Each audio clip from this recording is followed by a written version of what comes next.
Think about me, think about you, talk about me, espresso. Oh, we are back. It is Friday night. Let's go. I've mistimed the fade on this this intro. I really got to do more time on it. Screw that.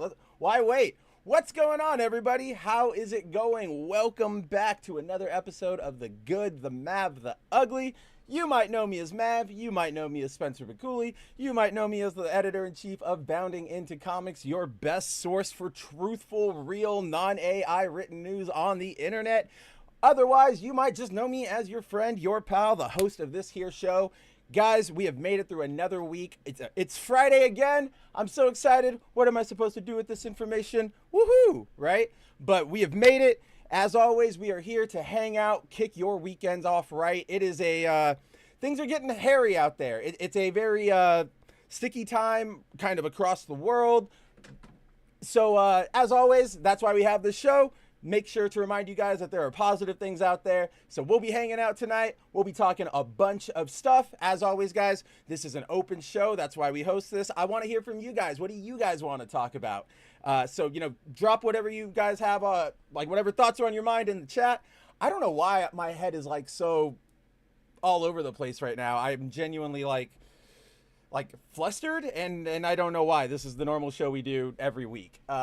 So with that all said, let's wipe off those jitters. We got a lot to talk about this week. It's actually been quite a exciting week in the realm of things we all enjoy. There has been a whatchamacallit. How do I put this? Oh my gosh, why am I in such a tizzy right now? I'm just hanging out with you guys. We hang out all the time. No idea what's going on right now. But aside from this embarrassing little brain fart I'm having right now, yes, we have a lot to talk about tonight, guys. This week we saw our first real trailer of the new Fantastic Four movie coming out of Marvel, so we'll talk a little bit about that. If you caught the full title of the stream before coming to hang out, you'll know that your old pal Mav is going to be the next runner-up for the Fell For It Again award. So buckle up for that. So we'll talk a little bit about Fantastic Four. We'll talk a little bit about the entire big 4chan thing that happened. Rest in peace. It was a giant sort of event that happened this week. We will talk about, I have a very fun spider theory that I want to, that I've been working on developing. If Andrew was out there cooking dinner or listening or being cool or whatever, he's probably nodding in agreement going, I know what he's talking about. So we'll talk a little bit about that. I also want to, because this is my show, this is where we can talk about these things, I do want to gush a little bit about Final Fantasy VII Rebirth. I finally started it, and guys, I'm obsessed. I feel like a kid again when I'm playing this game. So that is what we have on deck for tonight. Give me 1 second. My dogs are going crazy behind me, and I need to go see what that is about. So give me 1 second. Talk amongst yourself.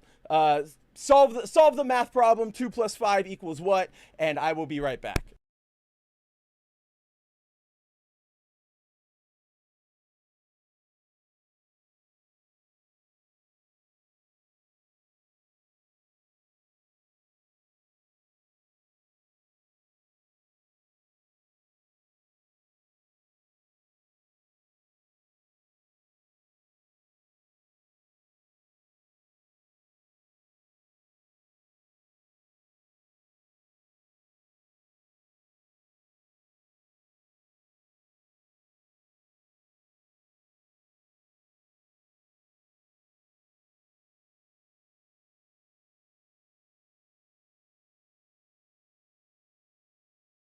Yeesh, crazy pack of dogs. It's just an Amazon delivery driver. You would think that after seeing them every day for their entire lives, my dogs are only, 6 years old, 5 years old? They've been around for peak Amazon. You would think they would know what's going on. But with that said, yes, guys, sorry about that little tizzy. In case you couldn't put the dots together, I was trying to talk to you guys while they were freaking out. I just had to go solve it so that we could concentrate, so that I could give you guys my full attention. And here we are. So yes, allow me to restart. Welcome back, guys. It is Friday night. We have made it through another crappy week here on this beautiful blue earth, this beautiful blue ball we call Earth, we call home. I'm glad you're here. We are here to, as always, kick your weekends off on a good note. Have you guys, riding high, looking at cool things, remembering that there's positive things out there, right? There's reasons to smile. Not everything is black pill, doom, and gloom. So, yes, with that tonight, guys, we have a lot to talk about. We'll be talking, as I said before I got up to attend to my dogs. We will have we'll be talking the Final Four is what I was about to say. We'll be talking the Fantastic Four trailer that just dropped this week. As I was saying, we're gonna get into it, but I'm probably gonna be another one of the this is gonna be another instance of Mav getting his Fell for It Again award, because spoiler, there's things I actually kind of like about it, and I'm very, very surprised about that. So we'll get into that. We will talk a little bit about the 4chan business that all imploded, because that was a huge thing, and pardon me, I kind of just want to clear up some misconceptions about what people think 4chan really was. I also want to talk, as Sakura Mita's pointing out here, and I mentioned a second ago, we'll be talking some Final Fantasy VII Rebirth, because I finally started that game, and I am genuinely obsessed with it. Like, we've talked about this before, and I fully admit that I am a Final Fantasy VII just fanboy, but this it's hard for me to even get through anything, because I just keep oh wow this, oh wow that, oh wow. So we'll talk about it. Don't worry, I'll try to be as unbiased as possible. You know me, guys.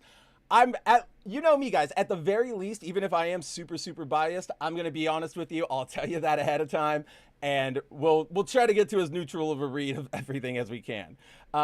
With that, let's see.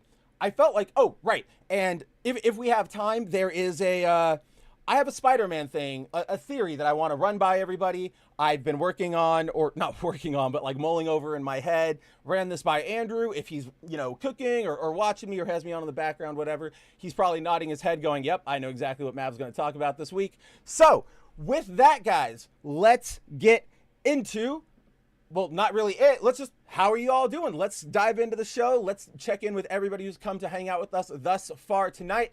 Starting with, we have our boy, Corey. What is going on? Late and gay? A little bit. So, I did mark this down in the foil, the foil variant, Kabuto Studios, GMU Discord. I had an errand to run, and I knew it was probably going to go a little bit over. So that's why we started at about 6:30. You guys might remember, we talked a couple weeks ago when daylight savings time took, when we sprung forward here in America, right?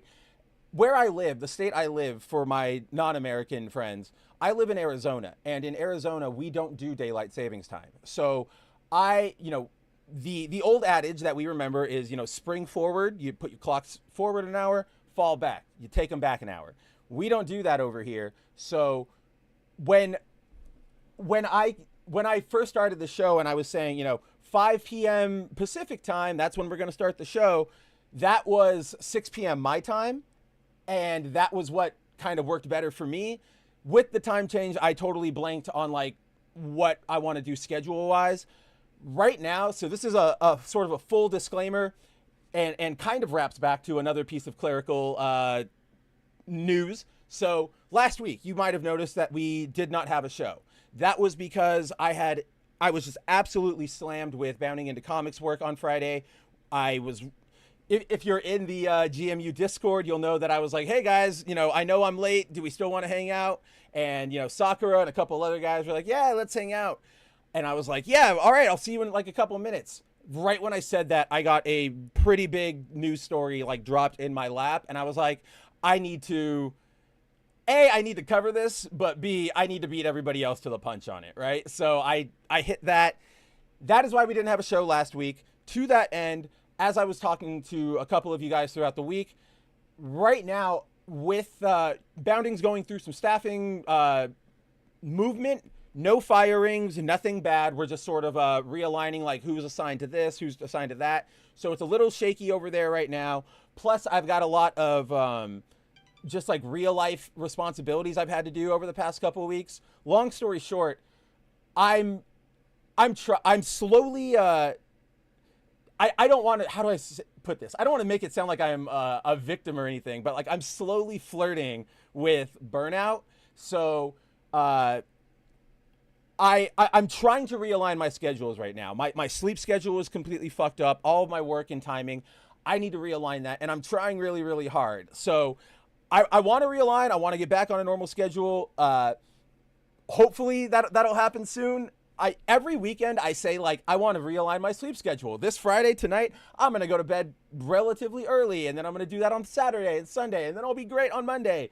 Never happens. I do the thing where, oh, it's 1 a.m. I can play, 2 more matches of Marvel Rivals, and then nope, it is fucking like 4 a.m. and we are done, and I am exhausted in the day to come.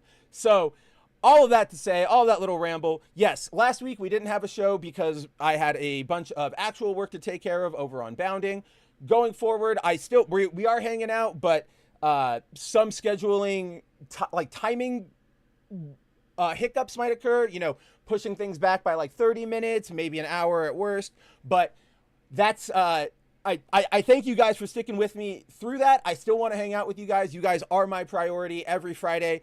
I don't even, I am dedicated to you on these days. So it's just about me shuffling things around and getting it right. But I will be we are here. I'm here for you guys. Don't worry. But yes, regardless, even if by me trying to go on the 6 o'clock timing here in Arizona by Corey's read, I was late and gay. That is an absolute fact. Sakura Mita is here. What's going on, buddy? Sakura says, the fact Marvel never re-released the Earth X comic where the female Silver Surfer comes from is just a bruh moment. So yeah, we'll get into it. You guys might have known, it's old news, but Julia Garner is playing the Silver Surfer in the MCU. What is that called? Fantastic Four First Steps. So yes, or what do we do? You know what? Because here's the thing. To talk about what Sakura has brought up, I would have to go into the history of the character, and it's going to take like 3 minutes or something. So let's say hi to everybody else first. Then we'll hit Fantastic Four. Or you know what? Let's hit... Yeah, we'll hit Fantastic Four right away. We'll hit that right here at the top. Okay, Sakura? So what's going on, buddy? We will talk about Earth X and Shalabal and all of that stuff in just a second. All right? Sounds perfecto. Next up, we have Punk. What is going on? Punk says, hello, Spencer and chat. How is it going, amigo? I saw that if you guys watched Foil Variant, which you should be doing every Thursday night at 6 p.m. Central Time, right? Again, I've talked about this before. The way my schedule is and the way my brain is like the work track it's on, days and times all kind of run together. So even to this day, I have a an event on my calendars that has the time Foil Variant starts, right? Because even I can't keep it in my head. But yes, 6 p.m. Central Time. That's when it starts that's Andrew's time. Over there, Foil Variant, me and Andrew hanging out, talking comic books. Come hang out with us. But yeah, last night we were talking, and we were supposed to get a new Witchblade issue this week. Well, we did get a new Witchblade issue. It published. It went out. All the digital services got it uploaded. But for some reason, none of the copies got, or I don't know if it's none of the copies, but Andrew his store didn't get a copy. Like, they didn't get any copies delivered. The Punk, obviously, or not obviously, but Punk, who got me on this topic, and this is what reminded me, he didn't get one either. So my heart goes out to you guys. I've been hearing only good things about Witchblade. I really, really, really, really want to start it. The problem is I'm one of those snobs where I want to get through the original Witchblade first before I can go to the new one, so that I can see the ride and be along with it in real time. I know it's not real time because I'm not reading it month to month in 1992, but you guys know what I mean. So I will get there eventually. I can't wait. Andrew he gushes about that book all the time, and I know Punk is enjoying it, so I'm excited. Let's see. Hey, Shinkai, what is going on, my buddy? Or what was I gonna say? I know you DM'd me earlier. I haven't read it yet. I saw your name pop up again. Super slammed, but I'm happy to see you, buddy. Not a show without Shinkai, right? But let's see. Yes. Oh, we can talk about that too. Yeah. Don't forget, some producers thought, let's slightly change Toph. Super easy, barely an inconvenience. But glad you were enjoying Rebirth. I'm also playing Rebirth, Bleach Rebirth of Souls. Yes, thank you, Shinkai. I totally forgot about that story, even though it really should be a bigger one. So, for those of you who don't know, the actress who's set to play Toph in the Netflix live action Avatar The Last Airbender came out this week and confirmed that they are making some changes to Toph. And let's just say, I don't think anybody is a fan of them, right? So thank you for that, Shinkai. I totally forgot. Also, how is Bleach Rebirth of Souls? I want to play it. I've got such a fully loaded plate right now. So let's see. What is on my current video game plate? Right now, I started Final Fantasy VII Rebirth. I obviously am playing Marvel Rivals, every day or so. Got to get my dailies in, got to unlock everything, got to do my battle pass. I promised Josh, shout out to the condescending Josh. I don't know if he's in the chat, and maybe he'll be joining us later, but I promised him I would beat Tears of the Kingdom, because I have this habit. Let me know I don't know if you guys do this. I know I have some friends who do this, but I will, let's take Tears of the Kingdom, for example. When that game came out, I was obsessed with it. I was playing it in all of my free time. If I wasn't streaming, if I wasn't at the gym, if I wasn't working, I was playing Zelda. I wasn't doing my music. I wasn't doing art. I wasn't doing it. I wasn't hanging out with friends. I was jamming Zelda. And I loved it. And I was on a kick. And then, like, one weekend, I sort of, I got busy. I think I had a social life thing to attend to. And I just put it down, and I never got back to it. No reason not to. I love the game. I want to finish it, but time got away from me. So I did promise Josh I would beat Tears of the Kingdom. I have to beat it. I'm so close. I think I only have, or no, not think. I did load up my game the other day. I'm on the last. It's not a temple. What do you call it? Or I guess dungeon. I guess, yeah. Let's use the catch-all term dungeon, right? Yeah, I'm on the last dungeon in Tears of the Kingdom. Gotta beat it, but that's like a kind of a big game. Then Final Fantasy's a big game. I'm trying to get better about actually playing games instead of just knowing everything about them.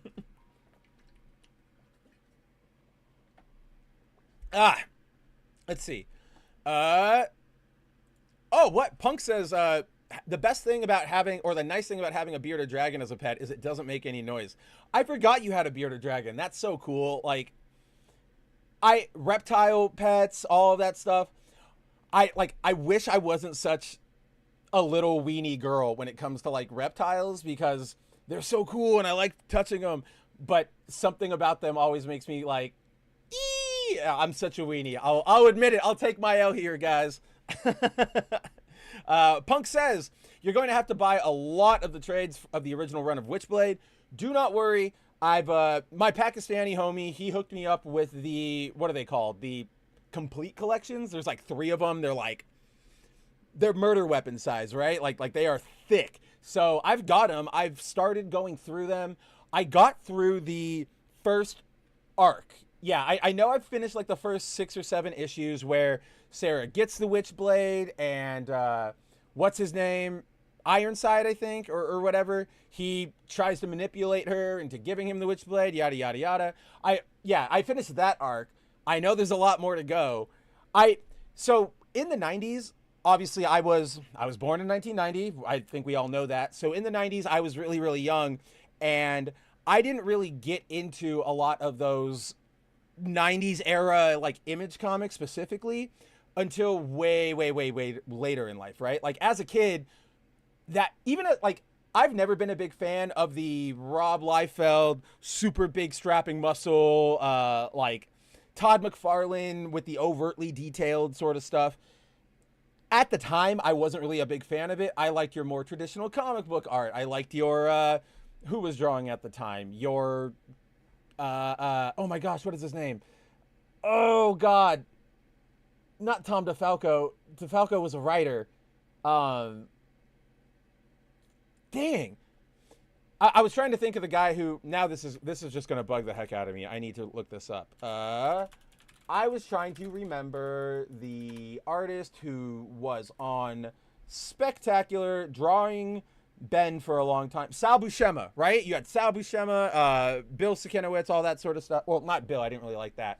But yeah, I liked the more traditional comic book stuff. So it took me, it wasn't until probably high school that I started like, oh, I should go check out this, you know, I should go check out Image. And even then it was more of like a comic historian sort of thing, right? Like, I don't really like anything out of Image, but it's important. I should at least see what it's about. I got through Invincible. I loved Invincible, and nothing else took me. But, you know, having met Andrew over the past, or like, you know, year or two ago, whenever we started being friends, having started to talk to Andrew and having somebody else who is obsessed with comic books the way I am, that really restarted my interest in checking out all of this Image stuff, especially because, obviously, Andrew is Ripaverse, right? So he knows all this stuff, but he's really plugged into the indie comic scene. So he, you know, he always talks about all these books that are happening, yada, yada, yada, and that piques my interest. So I'm finally making my way through all of that stuff. I'm making my way through Witchblade. I'm making my way through Spawn. I have Youngblood on deck. I know it's not good, but I kind of just want to see it because it's Rob. I've never been a fan of like Rob Liefeld's work per se.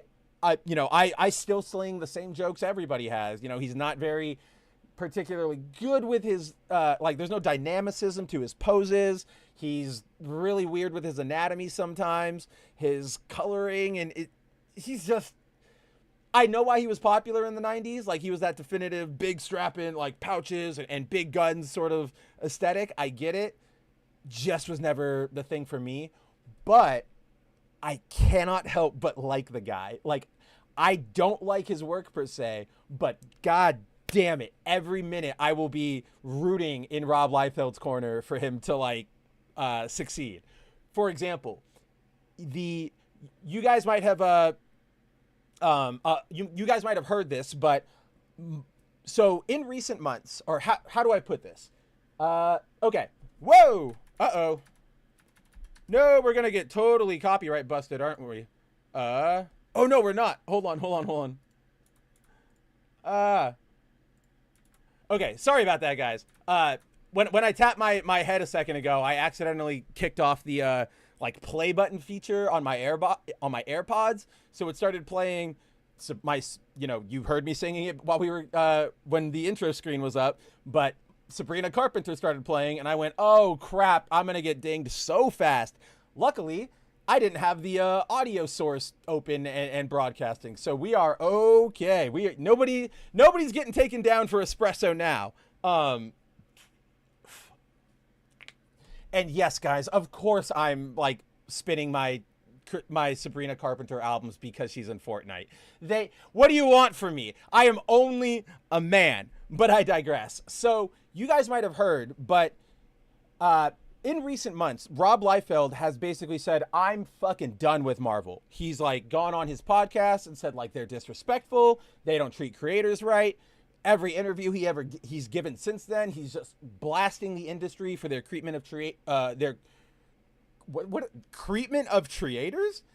Treatment of creators, mostly Marvel, because that's kind of where that was his main employer, right? He's had a couple DC like covers, but he's never, and he's had a couple DC books, but he's never had like a very established like run over at DC like he has with Marvel, with the New Mutants or his various Deadpool books or what have you. So how this all started was in 2023 when Deadpool and Wolverine was in development. What is his name? I want to get his name right.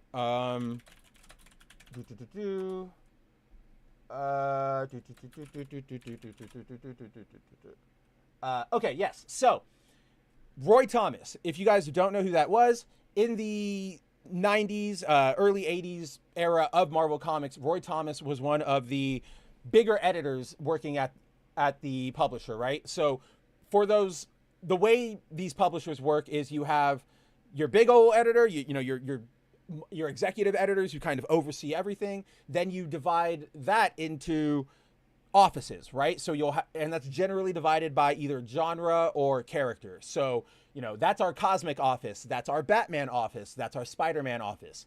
Within those offices, you will have the overall editors of whatever line it is. So we talk a lot about Nick Lowe with Spider-Man. He's the one overseeing all of the Spider line. Under them, you have editors that work on, they're like assistant editors that help work on specific books. And so editors, you don't get, so how do I put this? Roy Thomas, back in 2023, petitioned Marvel to give him credit, creation credit on, I believe, Deadpool. Roy Thomas, co-creator credit. Yes. So in 2023, he petitioned Marvel, took him to court, and was like, I want to be credited as a creator of Wolverine because I edited the issues where he appeared back in Incredible Hulk. Marvel eventually sided with them, and that pissed off Rob for good reason. In the comic book industry, so the reason I went through that hierarchy is to show you there are billions of different arms that go into editing a work with these different directives, these different assignments.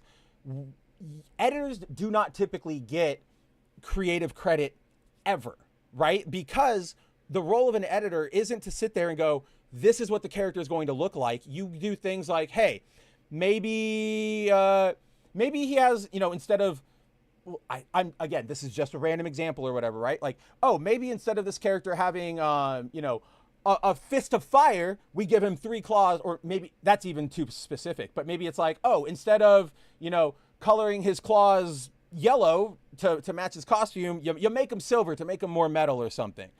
That, or, oh, this isn't in continuity. We got to make sure this is remember, Peter just gave up his suit. So if Wolverine's hanging out with him right now, that's not Peter, that's Ben, or whatever, right? So, and that is how it should be.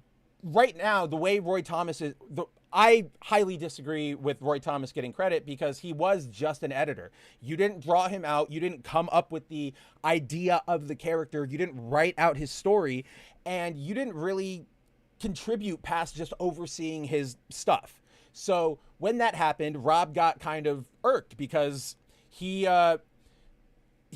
simultaneously went, he was like, this is not what you do with editors. That's so weird. Second, he went to Marvel and was like, look, guys, I know how all this crediting stuff goes. Do you think you could do me and Fabian Nicieza, can never say his name right. I'm so sorry. We all know who he is. Longtime 90s X-Men writer, did New Mutants, helped create Cable and Deadpool. Rob was like, hey, Marvel, can you give me and Fabian an explicit credit in the movie as the creators of Deadpool? For those of you who don't know what he's talking about, typically right now, and I think this is bullshit. I think this always makes me angry, as you can kind of see with my excitement sort of raising, but typically with a comic book movie or a comic book production, these Marvel or Disney, who owns Marvel Comics, or Warner Brothers, who owns DC, they technically don't have to give you credit for any of the work you did, right? Because technically, and again, I'm speaking very generally, I don't know every single artist, every line of their contracts, but a lot of these contracts, when you go to work for a comic book company, or any company really, if you create something for them or while working for them, that's theirs. Yes, you can say, oh, I created, that character, but you don't own the rights to them. You can't market them out. Once you're done with your contract, it's gone. It is no longer within your control. This is something a lot of you might have heard about in terms of the tech world, because there was this big bit in the 2000s. We've since closed the loophole, but there used to be this thing where anything you make on your employer's time, or while working for the employer, is theirs. And it was this huge thing where people were battling over IP law because, oh, yes, I work for, let's say, Sakura Mita Industries, but I did this, I made this, trading card game on my own at home on my vacation or something.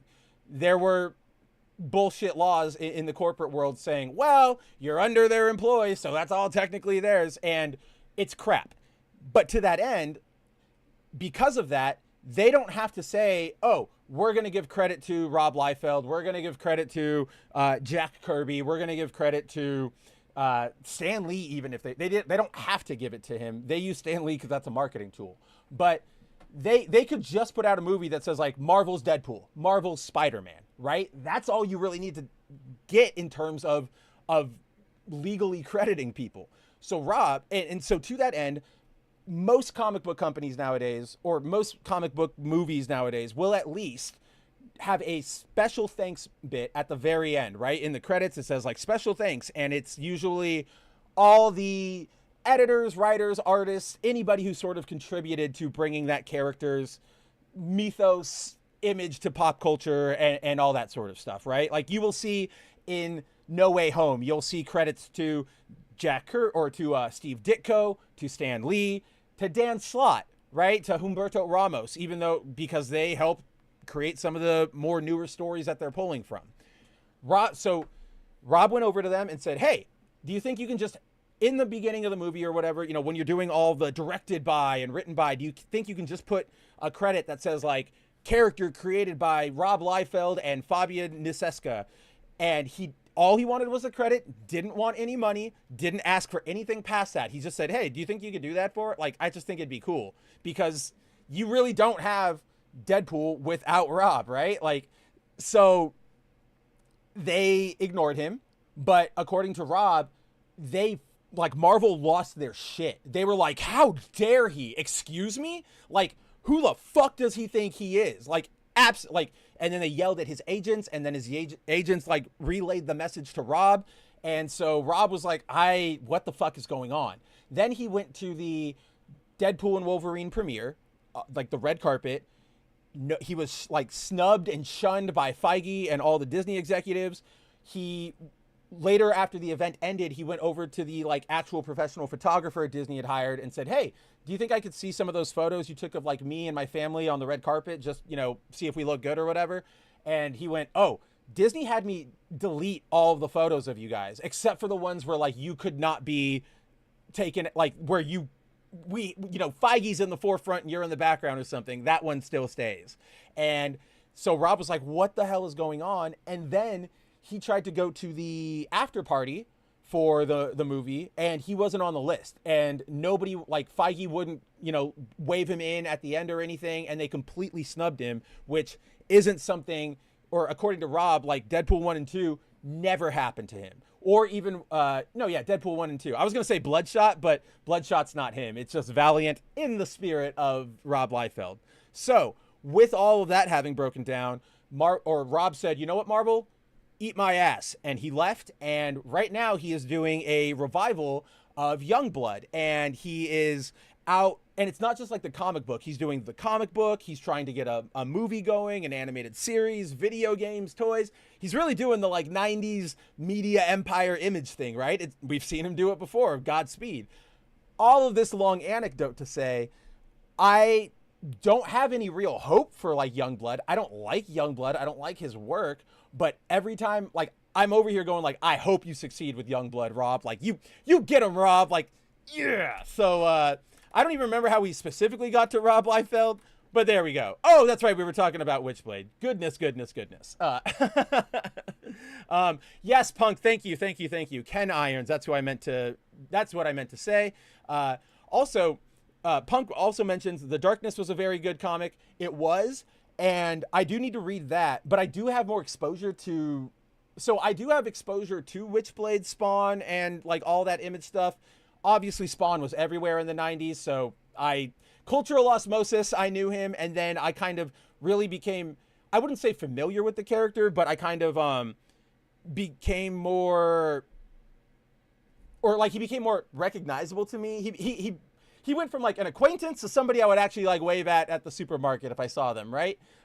When he made it to Soul Calibur 2 in 2002, I think, he was the Xbox guest character. And so my buddy had an Xbox, Spawn was there, played with him a lot, got him more into my consciousness, and that's what I know of Spawn. With Witchblade, I know the anime. Pretty simple, pretty simple line of story, right? Or a pretty, yeah, what am I trying to say? Very, very simple road to that one right there. And then The Darkness, I actually know that one from the video game made by, I believe it was 2K back in the day.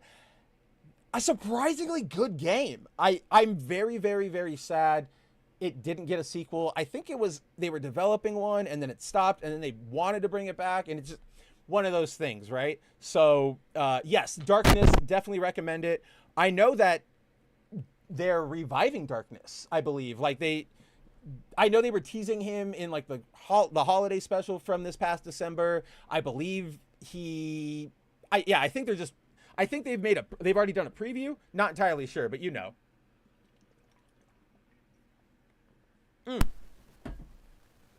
Oh no! First of all, Dante, what's going on? Second, he said he went all black there on his end for a second. No idea what happened there. I really hope that's not on my end. If it is, guys, let me know. It's not a Mav stream without a boomerism, right? Oh, that's right, Punk. I totally forgot that. I never watched the animated series as a kid because I was too poor to have HBO, so that was never really in my prerogative. But the live action movie, that's right. I watched that like once as a kid. Again, I was a kid. I didn't really want the dark, doom, gloom, scary Violator, right? Like I wanted Superman, I wanted bats, I wanted Spider-Man, I wanted Green Lantern, Flash, all those fun guys.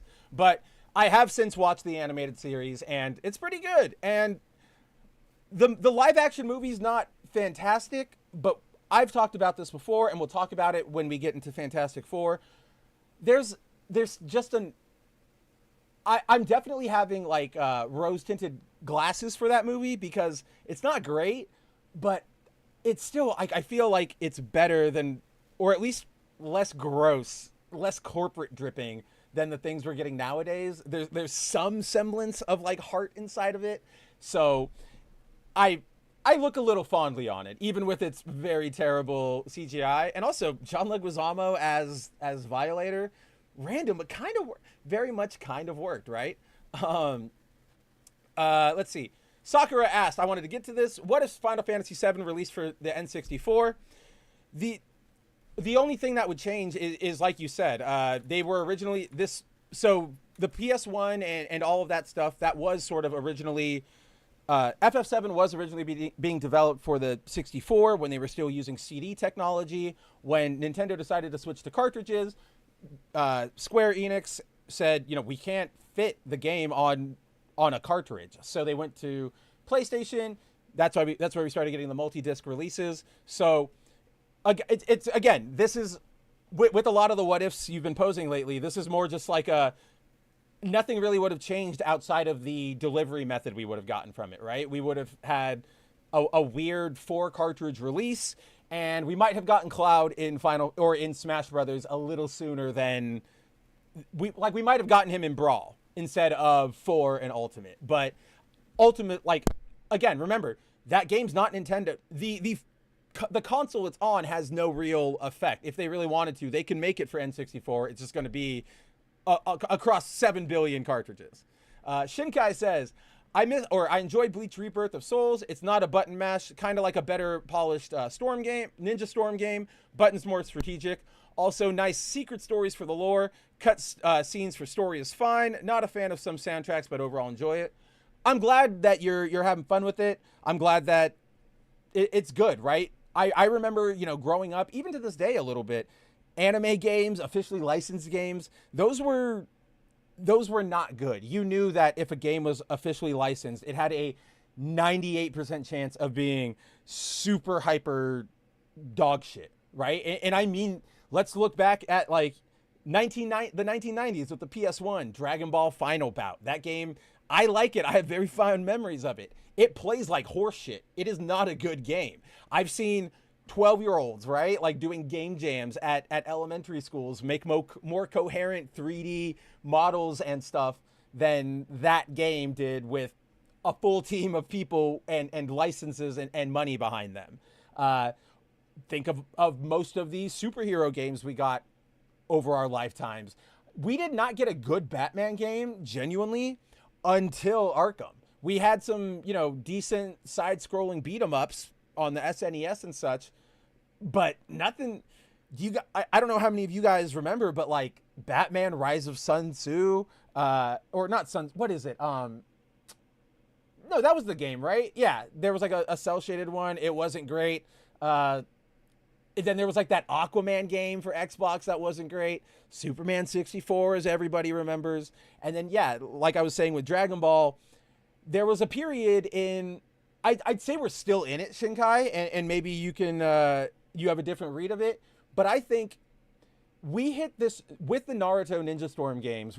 That was a curse because it put us into this era of every anime game is an arena fighter. And not all of them are great. And that's, whenever I see a new anime getting like a game, like, oh, we're getting a Hunter x Hunter game. Oh, we're getting a Kamen Rider game. And it turns out to be an arena fighter or like an over-the-shoulder 3D fighter. I just go, oh my God, we've been here before. So I am glad that these licensed things are getting more consistently better. And someday, I will check out Bleach Rebirth of Souls. Anecdote, because I don't really get to talk about this a lot, and we're on the topic of Bleach, but pardon me. What? I got in my eye. Oh no. Was it Batman Dark Tomorrow? I think that might be it. Here's where my head is getting confused. Sakura and everybody else. There was a Batman game they released. I believe it was like the GameCube and maybe Xbox and PS2, but I know for sure GameCube. It had the Batman animated series, New Batman Adventures aesthetic. So it was like that cel-shaded kind of thing. And it had like an original plot. It wasn't great. It was very, very rough. But what I'm confusing it with is there was this game that was made by, I believe, either the same people or people who were related to the animated series called Drake of the 99 Dragons. It was an original IP. Okay, this fact I need to double check this before I say it, because otherwise I'm gonna sound like a moron, and I don't want to. No fake news here. No fake news. I believed it was. Okay, good. I didn't think so, but I was going to say I thought Bruce Timm or Paul Dini worked on it. That wasn't what it was. It was that the directors of the game specifically tried to emulate their style. And so that always in my head just gets tizzied up. But my little anecdote. So back in the day, back in the far off year of 2007, there used to be a big old chain of stores out here in America, specifically in California.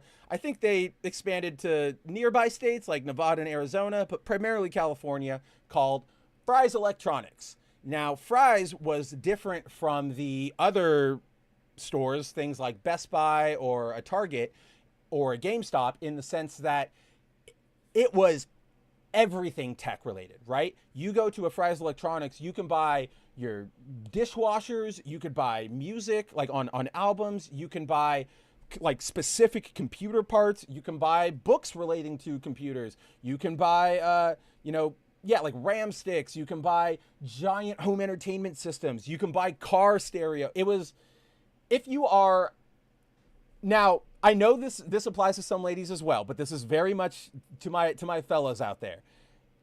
Guys, we all have that guy gene. Even if you are the most effeminate man in the entire world, even if you are a trans woman who has completed her transition, right? You will still have this gene or like this inkling where if you're a guy or we're a guy, you want to see like how things work, like inner workings. You want to see the little like nodes and wires to everything. We just do, right? Like we can open, like if I cracked open my computer, I could just be like, dude, this is so cool. Crack open my guitar amp. I just look at all the sound or all the like bulbs and everything, and I'm just like, this is so cool. I know everybody out there is like, yep, I know exactly what he means. How many of us have that first instinct when we get like a console or a new device where not necessarily break it, but like, oh, like what does this do? Like, does this flip up? Like, play around? Like, all of us do that, right? So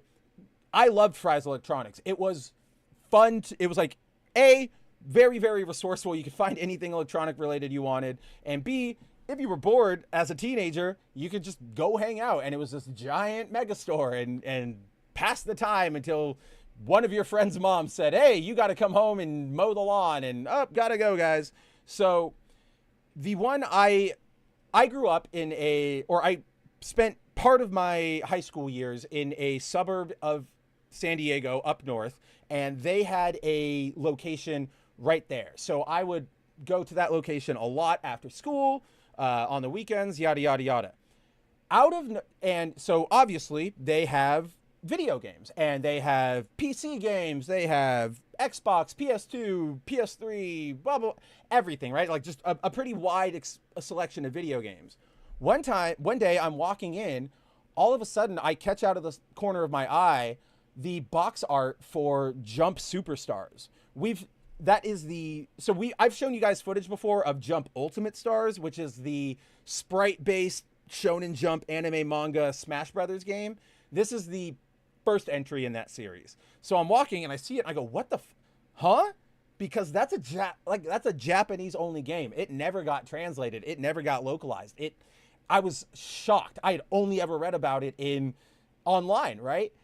And as I go over to look at it, I suddenly, I look over a wall or like an entire shelving unit or two of Japanese import games. And I mean like off the boat Japanese import games. You could see the like shipment stickers still on them with Japanese I have no idea how that happened, right? Because that wasn't standard. I would go to other locations around California, like when I went to visit my dad and stuff. They didn't have them, but this specific one in San Diego did. And the reason I bring it up to Shinkai is one of the games I bought there, or the first import game I bought there, was Bleach Dark Souls, which was a DS fighter released probably either right after or during the Soul Society arc in the anime, right? Like it's very, very early on. The bosses are Byakuya and the Hollow Ichigo. That's how far back this goddamn game is. But I loved that game. It's one of my favorite DS games, Bleach games, and yeah, I love it so much. I just wanted to connect, I guess, my friend, and also like I just miss that. They took that store stopped importing games like that after only like 6, 7, 8 months, and I was bummed, but at least I got to buy a couple games like that, right?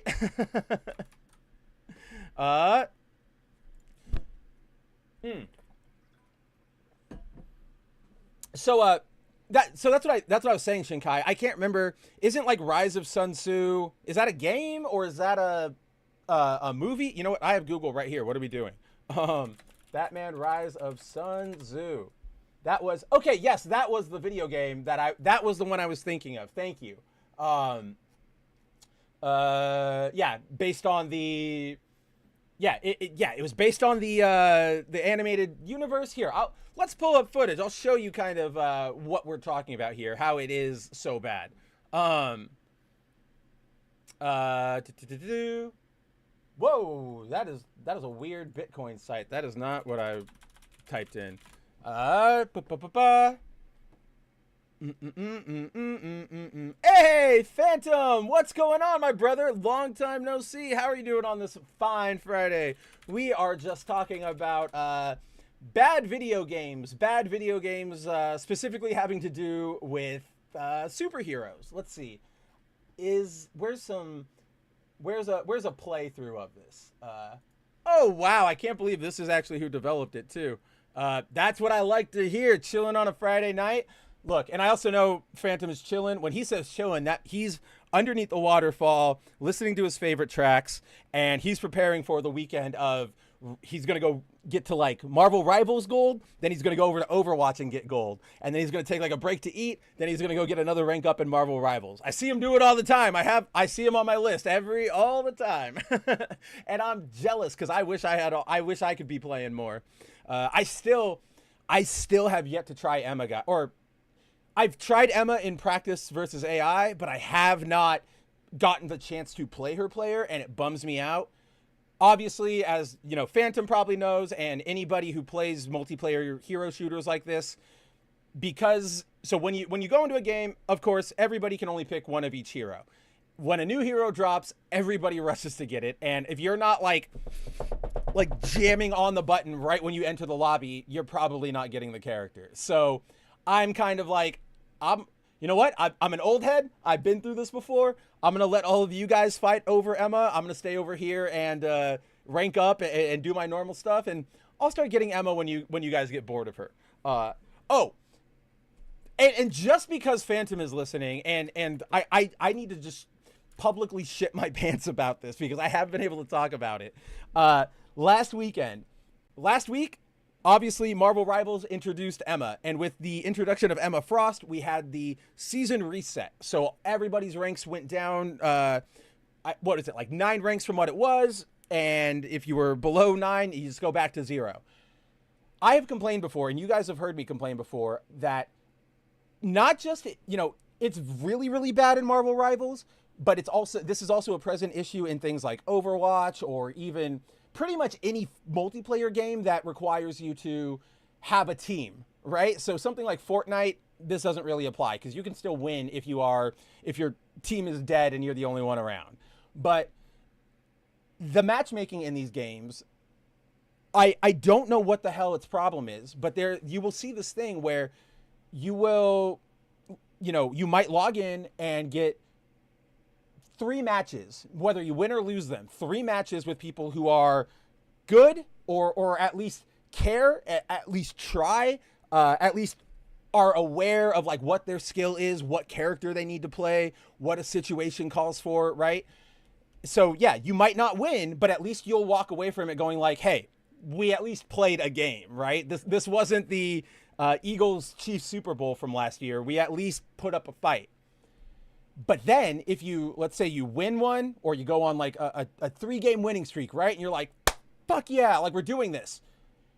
Something clicks over in these algorithms that will, especially if you're solo, you will immediately get put with the dumbest people, the worst people for like 9 fucking matches in a row. And that is not an exaggeration on my end. Like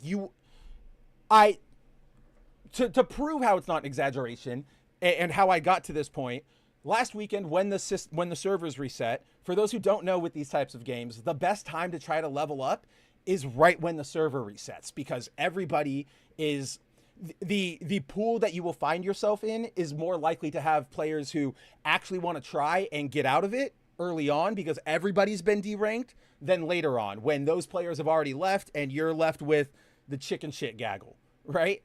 Whatever happens, these algorithms go, yes, we're going to put you with the worst teams. And so last week, I logged on. I went on a fucking 6-game winning streak in competitive. That is unheard of. And I know like Phantom's probably like, I don't believe you. Phantom only gets those streaks because he plays with like a full team. And I was like, this is absolutely insane. I cannot believe I'm ranking up.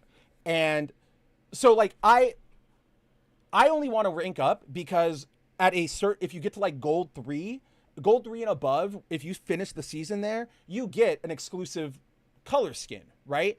Last season, it was for Invisible Woman, who's my main, so I was really bummed to miss out on that for her.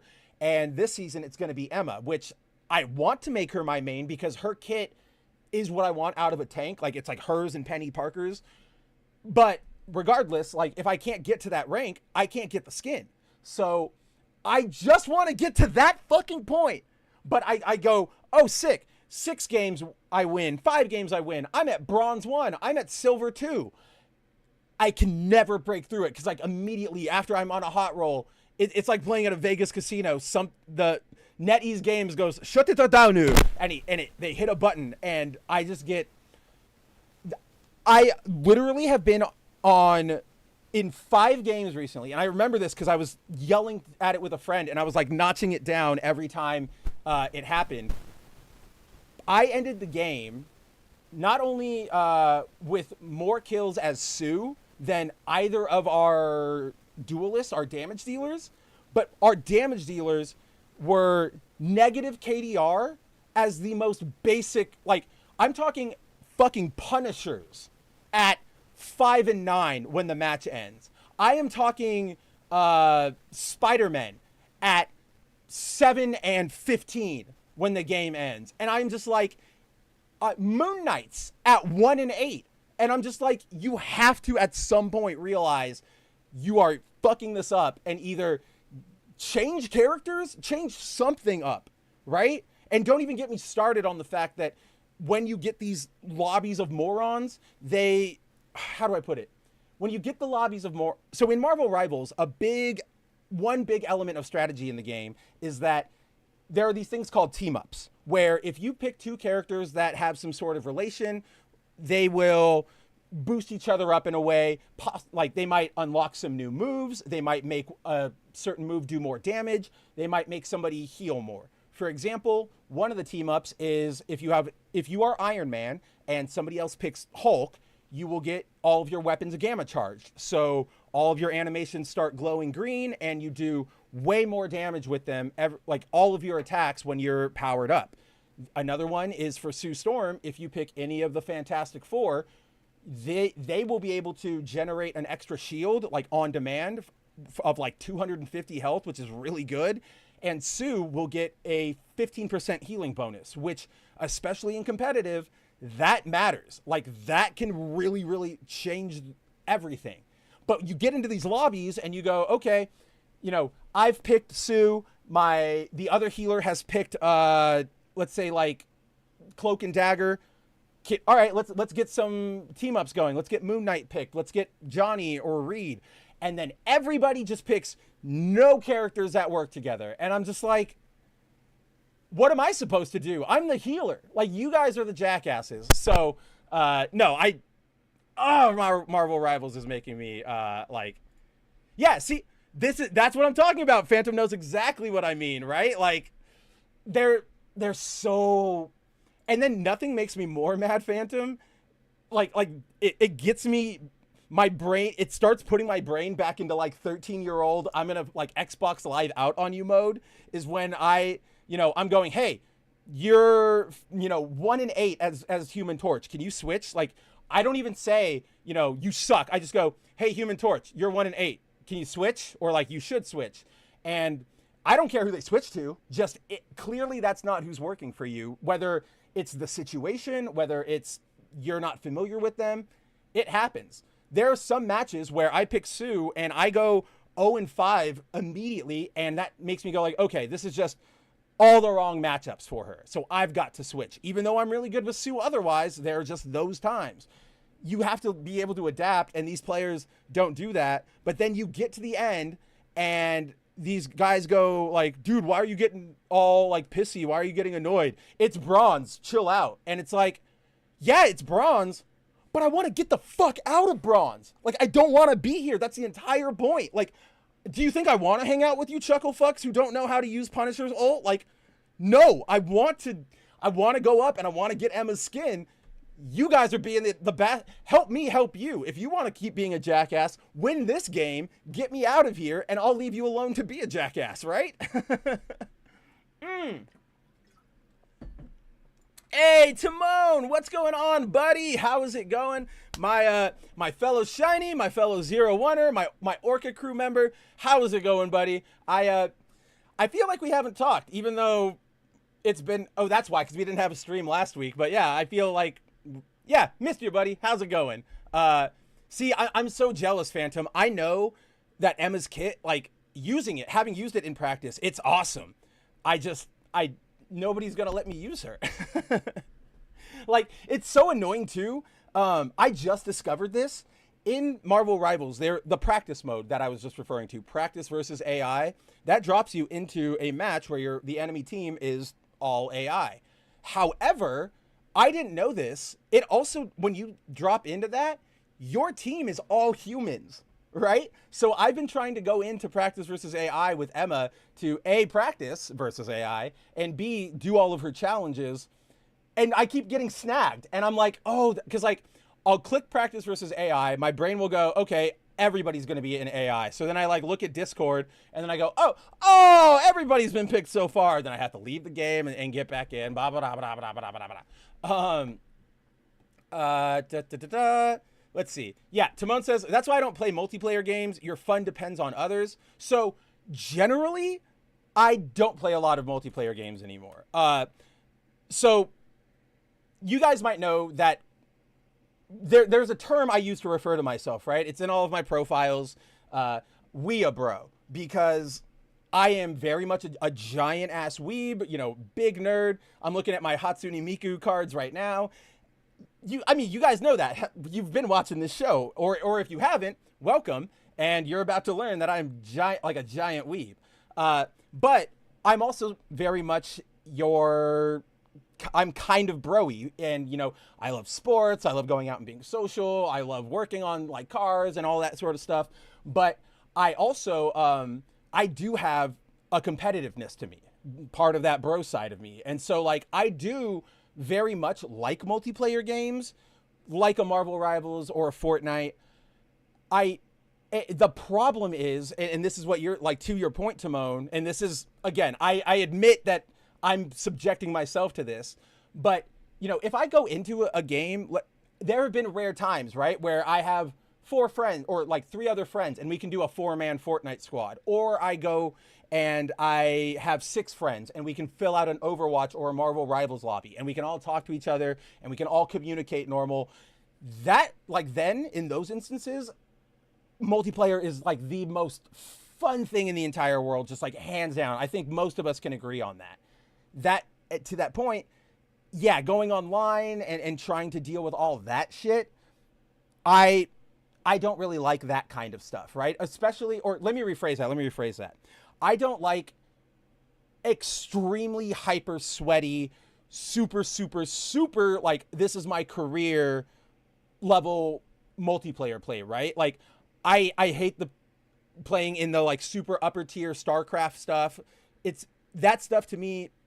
It's just boring. You're not really enjoying the game. And then, yeah, you have to rely on teammates doing what you do. And basically, I'm rambling, but the long short of it is, if any activity where you have to subject yourself to randos is going to be much less fun than if you did it with all of your friends. And that's where multiplayer games also apply. There's no, like, Timon is right, and I fully admit he's right. It's just that it is one of those unfortunate facts about the world, right? Like, in a perfect world, we wouldn't ever have to interact with other players to get our enjoyment or whatever. Or no, let me rephrase that. In a perfect world, we wouldn't have to worry, oh, I'm teaming up with this person. Are they brain dead, or do they actually know what they're doing? No. Hey, oh, first off, no, I know that's what I was saying, Phantom. Like, that bit about me, like, not selecting Emma, or like getting the chance to select Emma, I was admitting that was on me because of my brain saying, like, oh, it's versus AI. You go into the AI lobby, the computer will wait for the player to pick his hero before it picks out. And then, yes, I always forget that, nope, there's other people there. And then, yes, dude, like, I'm always up to team up. It is, we were talking about this a little bit earlier. My schedule lately is really, really shitty, just between responsibilities, you know, to family, work, sleep, all that stupid stuff. I really wish we didn't have to sleep, guys. Like, I wish I could just take a pill. There's an American Dad episode where Stan gets a pill that, like, you take it and your body, it's like instant sleep, like an instant 8-hour sleep. And my God, do I wish that existed, because there was just not enough time in the day to do anything. But yes, let's get on that. Like, I would definitely be happy to play, my friend. Let's see. All right. I was gonna pull up something. Right. So let's get over here to just we'll hit this, then we'll get into our our real topics, because I realize I'm trying to be better with the flow of this show, guys. I want to dedicate like 30 minutes to an hour to hanging out with you, talking about your stuff. And I want to get better about hitting the topics, because I feel so bad that we normally go like all 2.5 hours, 3 hours of the show. And then I go, oh, that's right, we got to hit that. So on the topic of what we were really talking about, let's go over here. Hopefully it pulls up the right window.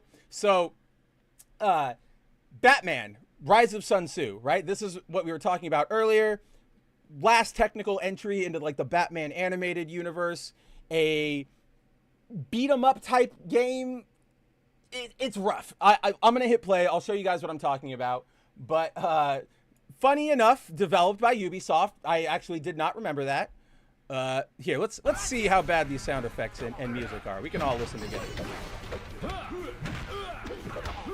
This actually looks. This is like a proto Arkham Asylum now that I look at it. Right, but like, have to stop this now. This isn't. Now, is it playing kind of well? Sure. Does it look the worst? No. But here's the thing. Does this look fun, guys? There's no presentation. There's no anything. You just keep hitting the same button. Batman does the same combo, and then the enemies fall down. Or sorry, you can do a kick or a punch combo, and that'll switch it up. And that's what I mean. A game's got to be fun. So back in the day here, you would get maybe something that looked like Batman, wasn't really particularly good Batman.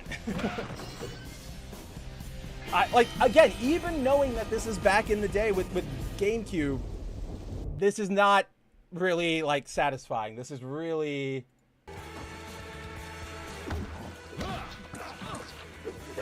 Right? Like,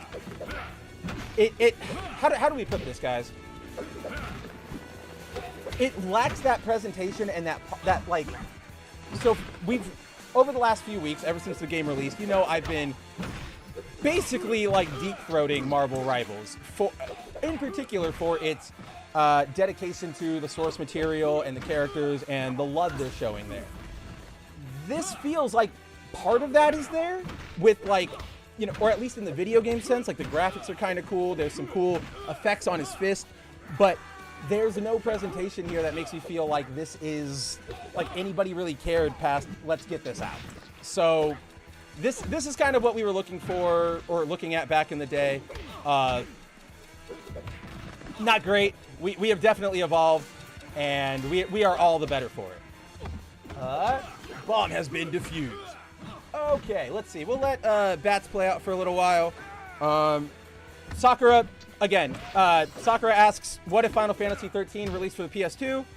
Again, dude, it's one of those, what, you're saying I botched the last question, I missed the last question. Again, I'm not botching anything. There's just nothing to say. If it gets on a different platform, that just changes what format we have to put it on, right? Story doesn't change, gameplay doesn't change. It's just, okay, it was on the instead of being on the PS3, it's on the PS2. Now we got to do 3 discs and probably take, some graphic hits because it's not that powerful. And yes, I am aware that all of these prototypes existed, dude, but again, it's just a different format, right? It's like porting it from an Xbox to a PS2 or from a GameCube to an Xbox 360. It's just one of those things. But let's see. Let's finally let's say goodbye to Bats. Well, before we say goodbye to Bats, obviously let's point out our stream buddy for the night. In case you guys didn't hear, Dan Mora, one of my favorite artists over there at DC, he is finally getting a chance to do his tokusatsu Batman concept. Now, anybody who has sort of been on the internet for, I don't know, let's say 5-10 years, you might have seen Dan Mora's art of the, let me just pull it up. I forget we're here, right? Tokusatsu Batman art. All right. Okay. Ready? Miku Miku Beam. So you guys might have seen, if you've been hanging out on the internet for any amount of time over these past few years, you might have seen this piece of artwork. Now, this was this is just a piece of fan art. It was drawn by Dan Mora probably about 5 years ago, maybe more than that. And it is just his concept of what the Bat family would look like as tokusatsu heroes. For those unfamiliar, the connection here for Dan Mora with tokusatsu is he's not only a giant tokusatsu fan, a giant anime weeb fan, but he was the main artist on the amazing Boom Studios Power Ranger series back in like the first couple volumes. That's actually where Mora got his into the mainstream comic industry. If anybody out there plays tabletop RPGs, you'll even see he did the cover art for the Power Rangers RPG book. Like it's very, very cool. So he drew this years ago. He has since gone on to be probably one of, if not the definitive DC artist. It's like him and Jorge Jimenez probably. They're the top kings over there at DC. So now, after all these years, he's finally getting to do this concept as a full-blown series. I want to pull up the actual covers and stuff because they look pretty dang cool. Where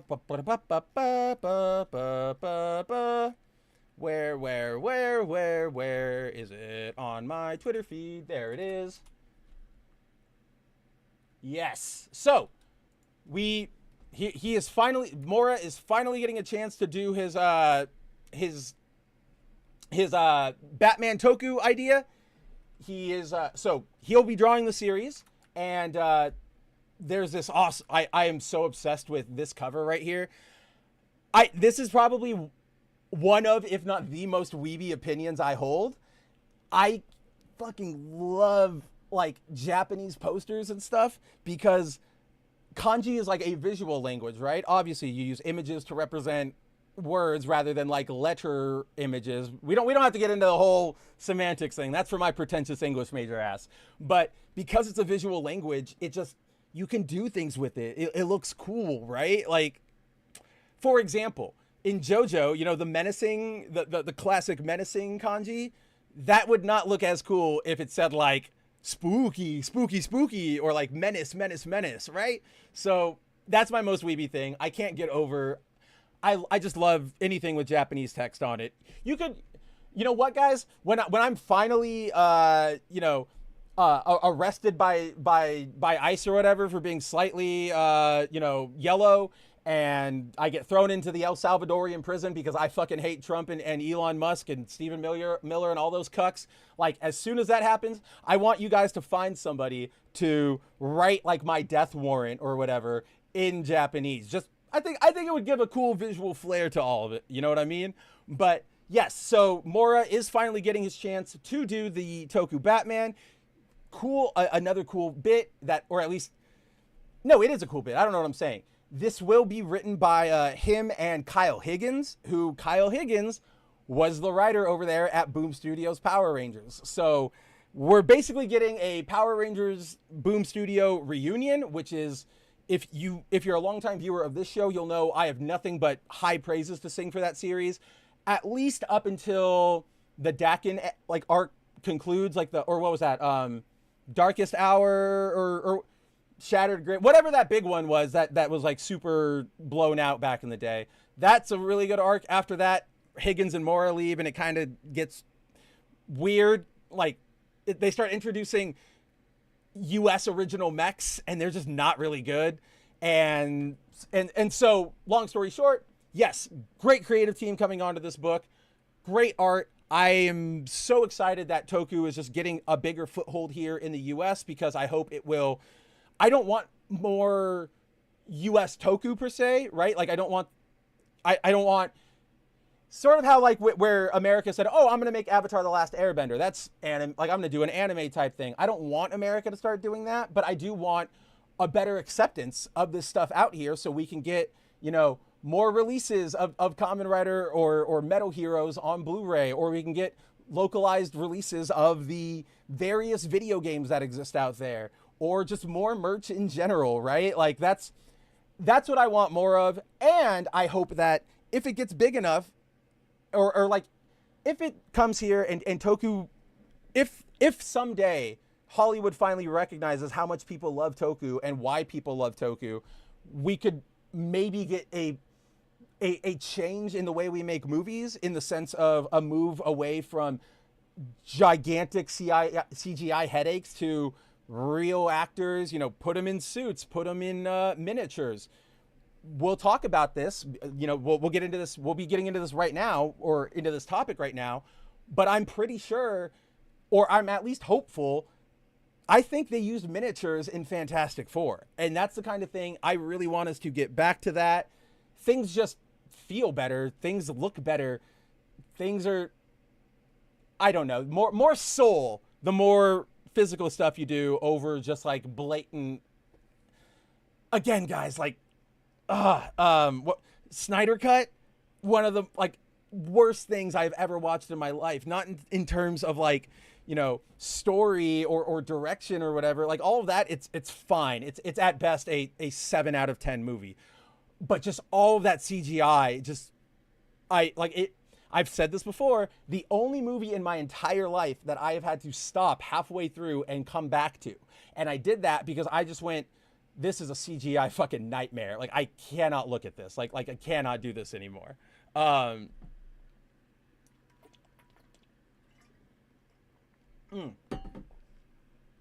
Yeah, Sakura says, in reference to Final Fantasy from a second ago, to be fair, a PS3 game is extremely different from a PS2 game. Mostly late PS2 games are early PS3 games. Looking at you sports games, yes and no. Again, this is all just, it's limitations. It's different. How do I want to put this? When we talk about, so when you present me with questions about, what if this company released Power Rangers instead, or what if this company had, the license to this instead, or what if this game released on this system instead? And the thing I keep coming back to is that again, the format and the release like avenue really only affects things like, yeah, we might have to downscale our graphics, we might have to change a gameplay mechanic here or there, we might have to put the game across 4 or 5 discs or 4 cartridges. But the platform itself, very rarely, especially in terms of where we're looking at now with PS4s, N64s, that the 5th, 4th generation on, it's really the vision is going to stay the same. Sort of like with Final Fantasy VII, Nomura had the same vision for Cloud and Aerith and Sephiroth and the planet and all that stuff when he was developing it for the N64. When they moved over to the PlayStation, they didn't change, the characters. They didn't give Cloud a different personality. They just went, oh, now we can put it all on one disc. Now that can sort of change, what do we want to fit on this disc? Do we want to add a mini game? Do we have to take away a mini game? So on and so forth. So yes, to play devil's advocate on my own point, as I mentioned, there, with the restrictions on things like gameplay capabilities or graphics, yeah, there might be some things that in this alternate universe that the developers might have eked away from. Like, again, I'm just picking a random thing. This is not based, it's just a random example. Let's say, what was it? Like, I don't even really remember 13 that well. Let's say like, oh my God, I'm like, all right, I'm not going to use 13 because I clearly have not played those games since they came out, but I'll go back to Final Fantasy VII, right? So in terms of what the hardware limitations might do, yeah, there might be, oh, we have to take out this scene because we can't populate enough characters, right? Or, oh, if we stayed on the PS1, we wouldn't have had, we might have had to cut the golden saucer because it was too big. And the only reason I can't speak to those is because all of those potentials, there's no connecting factor, right? Like it could have happened, it could not happen, they could find a way around it. When it comes to, what gameplay changes or what identity changes would they have made, it is so up in the air that it could have been anything. It could have stayed the exact same. It could have turned into Twisted Metal for all we know, right? But overall, remember, these aren't random, habitats that eggs are being laid into and absorbing Digimon style their surroundings. There are people behind these like working on them and taking care of it. So that's sort of where I'm always going with that. So yeah, like that's why, honestly, man, the more like if you ask me more questions about like what if this is over there, you're gonna get the same answer. I'm gonna go, here's the technical things that might have been different, but I can't tell you anything creatively because that could have been all over the place. I mean, right now we're speculating on what would they have, had to cut if they were on a different platform. Maybe they don't cut anything. Remember, Satoru Iwata over at Nintendo, rest in peace, to the late greatest.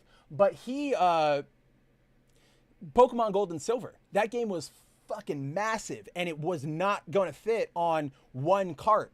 And instead of cutting shit and saying, all right, well, we'll scale down the Pokedex or we'll cut Kanto or whatever, Iwata said, step aside. And he went into the hyperbolic time chamber there at Nintendo, and he, by hand, personally recoded that game to make it fit on a fucking Game Boy cartridge, which is, like, it is still one of the biggest wonders of video game history. But to that point, anything could happen. It's one of those things in life, right? Like we'll never know. The multiverse is very large and very, very expansive. Yes, I agree with you, Timon. No capes for Toku always look bad. I like them on, or here, let me show you what I like them on. There's only like one sense I really like them. I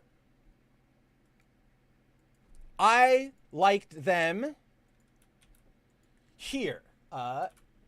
With the King Ogre crew, because these aren't, and to be fair, these aren't capes. These are more of that, because the King Ogre crew, they're based on like kings and fantasy and like all that sort of stuff. It's like the best way I can describe it, I don't know if this is the right word, it's like the royal shawl, if you will, right? Like you cover your one arm. Orin has it in Final Fantasy X. I like it like this. But I am right there with you, Timon. Toku with full-blown capes, like the bat cape here, or where was it? Yeah, the bat cape that we see over here from Mora, not a big fan of it. I'm willing to let it slide for him because it's Batman, and you kind of need it, but I overall am with you. The way I think it would be cool to play it out is hard light, right? Like, if you give him a cape, it's hard light, so there's no physical, like, nobody can grab it. He can't, get it pulled over his head. He can't trip on it or any of that stuff. He doesn't have to worry about it when he's pulling out his weapons. That would be really, really, really, really, really cool. And I think that is a cool way to display it. Maybe they do it that way here. I'm not entirely sure. I only speculate that because of how, like, wild and wavy the cape is in this art. But that could be a stylistic thing, you know what I mean? But all in all, right there with you. Not a big cape on Toku guy, but I am excited for this book. Oh yeah, Sakura. Sakura says, I'm still mad about Star Wars Battlefront 3 being canceled. After seeing things from anywhere, including after seeing things out there, including from Unseen 64, imagine what we would have gotten instead of EA. Again, yeah, dude, like that. See here, that's one of those. We could actually speak to that because with EA's, I don't want to talk about Star Wars too much because we as we know here, one of the number one rules of Good Mav Ugly, fuck Star Wars. Even though we just got a whole bunch of there's a whole bunch of news happening right now. They're doing Star Wars Celebration over in Japan. It is. If you'd have gone back in time and told like my 10-year-old self that one day you will not only be working in like pop culture nerd media, but you would but Star Wars was ass, he would not believe you. Like he might cry, right? Like I see all these announcements and I just feel nothing. Like not even the slightest bit of, ooh, nothing. The most interesting thing I got out of the celebration thus far, and it's going on right now. I think it's slated to last through the weekend. I was most excited about the fact that Kathleen Kennedy had to come out and admit again that Taika Waititi's film is not, like, there's no emotion on it. So, not to get too much into Star Wars itself, but in terms of Battlefront 3, yeah, I'm so conflicted here because I want to be able to talk about, like, so I obviously played the Star Wars Battlefronts 1 and 2, the original ones back in the day. They were incredible. I have so many good memories of loading it up and playing like LAN with my 2 or 3 friends after school, right? We'd have the Padres game on and we'd have Battlefront going. And they are genuinely good games. Even if you load them up today, there are lots of, I think they've been like re-released properly on Steam, but there are like fan servers, unofficial ones, whatnot. It still plays really, really, really well. And if you mod it up to get like smoother, frame rendering and all that, even better. Like they're really, really good games. And so in that sense, I remember being stoked for Battlefront 3. I remember being like, hey, that's going to be the next gen one, right? Because the others were, I believe, PS2, right? GameCube era? I know PS2 for sure. Yeah, they didn't make it to the PS3, but that's what we all were sort of hoping for. And then we got Battlefront, that series on the PS4 with the Disney move and the EA stuff. So like, there's part of me that is like, yeah, it would have been so great. It would have been so cool to see another Battlefield. Let me speculate as to what it could have been. But then the other part of me is just like, it's Star Wars, right? Like, I can't muster it in my overall soul to give 4 farts about Star Wars, right? Like, this isn't like a dig on Sakura, on him bringing up the topic or anything, right? This is literally just like, I'm on Sakura's side here. I know that game would have been better, and we could speak about all the ways it could have been better. But there's just like that part in my heart is just like, I fucking hate Star Wars, dude. Like, I can't do it anymore. They announced that the next big collaboration for Fortnite is Star Wars. And I just went, who fucking cares? And then I went, what year is it? Like, there's nothing happening. What do we get this year? Andor? Okay, okay. Yes, Andor, I didn't mean to be dismissive. I know that it's a good show and a lot of people like it, but that was more of like okay, that's it? Like, that's what we're promoting with this collab? I don't know anymore, guys. But yes, what could have been, right, Sakura? What could have absolutely been. One of the while I'm pulling this up, one of the things that like really pissed me off about the new Battlefront games was I don't know if you played them, Sakura, or if anybody out there. If you are a viewer of this show, if you're part of this community, I'm gonna go out on the limb and say, pardon me, you probably played 1 because you were optimistic. We didn't know how bad EA Disney was with Star Wars at that point. Y'all probably didn't play 2, right? So I didn't, and I say that because I didn't either. That's where, I learned my lesson with 1. But in 1, there is, so you go into the battlefield, 64 players on 64 players or whatever, stormtroopers, rebel troopers, different classes, if you will, like grenadiers, like long rifles, blah, blah, blah, blah, blah, blah.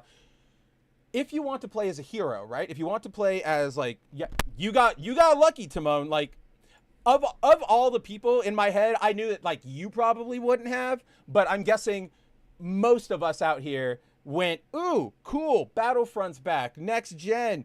EA at this time isn't like, they suck, but they're still not like the great Satan. And how wrong we were, right? So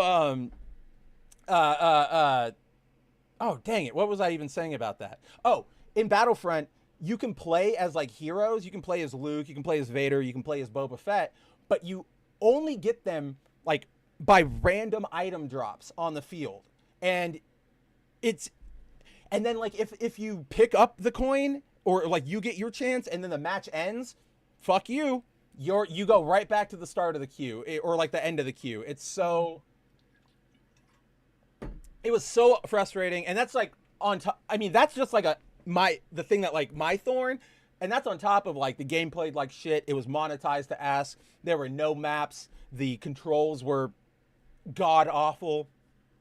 bad time all around. But that, again, what do we expect of modern Star Wars nowadays? Truthfully, not a lot. So, speaking of not a lot of things, not a lot of expectations, and on my hope of this toku-ness that we start getting back to more practical things, let's move into this, our first real topic of the night. This should be sort of a quick run through. At this point, we've all probably seen it. The Fantastic Four First Steps just got its first official trailer out of Marvel. And guys, like I said at the start, like I said in my thumbnail or in my headline or video title, whatever we want to say, I know this, and you can, give me my Fell for It Again award when it happens, and you all have the right here as viewers of the show to bring this up to me in the future whenever I get excited for anything. This trailer hit for me, right? Like there's something about this trailer that, especially compared to everything we've been getting out of Marvel, everything we've been getting out of like the comic books, the video games, there is a difference in this trailer. And again, I am fully aware that this is a trailer, and there are many trailers out there that we have all been deceived by. I don't know if you guys remember one of the ones that this one's more of an intentional one from Marvel than us, like, so there are two cases when it comes to like trailer deception, right? Sometimes you can edit a trailer with existing footage and stuff and do it in such a way that maybe misrepresents the tone or character interactions, all that sort of stuff. Then there's also blatant lying, right? And the two cases of blatant lying that I always remember are Morbius, where they had the poster for the Spider-Man, like the Raimi Spider-Man, and it said murderer.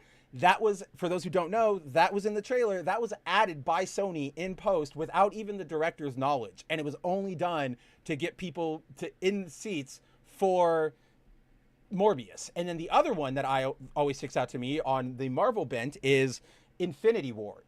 In Infinity War, I don't know how many, you know what, let me see. This might be a fun little thing here. Let's pause on Yusu for just 1 second.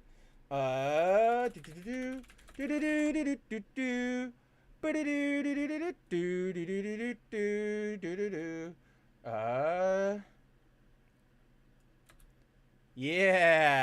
Okay. So, who all remembers Infinity War, right? A tiny little movie. You might have heard of it. Pulled off the end of this like crazy cinematic universe experiment that some studio was doing. Very, very, very weird, very, very minimal movie. But, so, or not but so, what am I even saying here? This was, if you guys remember, as with most movies, this is such a dumb setup. As with most movies, Infinity War had a trailer. In the trailer, they misrepresent something so absolutely hard that I kind of forgot about it because we're so far removed. Somebody brought it up to me the other day, and I just went, holy mother of God, sort of to what Soccer was saying, like, that could have been what we got instead of whatever happened. And the moment in question, so I'm going to play it for you guys, and I want to see if you can actually catch what I happen to be talking about. So here, we'll unmute it. We don't need to unmute it, but it'll just be more fun and interactive, right? But this does put a smile on my face.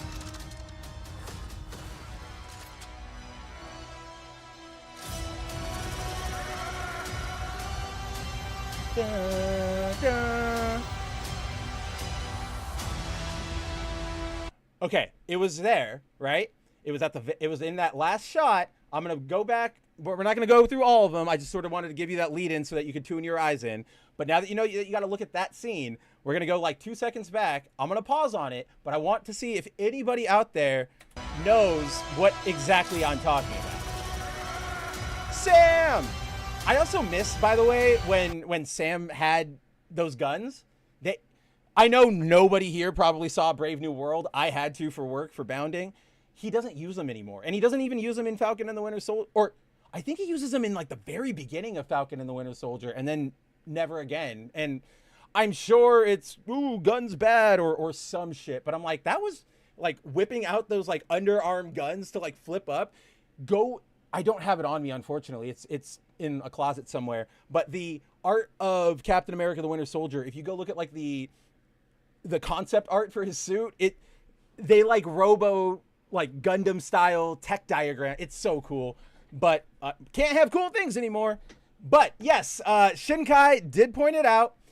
So he pointed out too. There's I was really pointing out the first one, but Shinkai says the Hulk scene, or the amount of stones Thanos actually had at the time. So those were to Shinkai's credit, he is on the same wavelength as me. Where was that shot of him with the stone? It's like right here, right? Fun isn't something one considers when balancing the universe. When he slugs Iron Man. But this does put a Oh yeah, smile see right on there. my Remember in the movie at this point, I think he has all of them except for time and soul. So he should have like 2 more stones chilling in the gauntlet right there. But that wasn't the one. So that is one. That one's less so than to me than the Hulk, but Shinkai gets both. No prizes for this week. Good job, buddy. Yes, in the original plan somewhere, Hulk was supposed to be in the Battle of Wakanda instead of in the stupid Hulkbuster suit, right? Which if you guys remember the actual cut of the movies and the Hulkbuster suit, oh, come on out, Hulk, and he doesn't come out, and that's sort of how the battle ends. Very, very stupid. In the original cut, and I don't know enough about what happened with Infinity Wars, like behind the scenes, right? But originally it was supposed to be Banner's in that, like everything plays out sort of normally. Banner's in the Hulkbuster armor for the battle.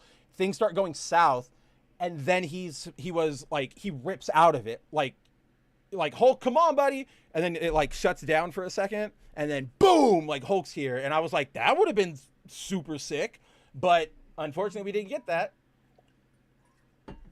But the reason I pointed that out, yeah, I know, guys, like, yes, this is a trailer, and so there is I am fully aware that there is a possibility that they either just did an excellent job with this trailer, or I don't think they would be so bold anymore. Or, you know what? I can't even really say that.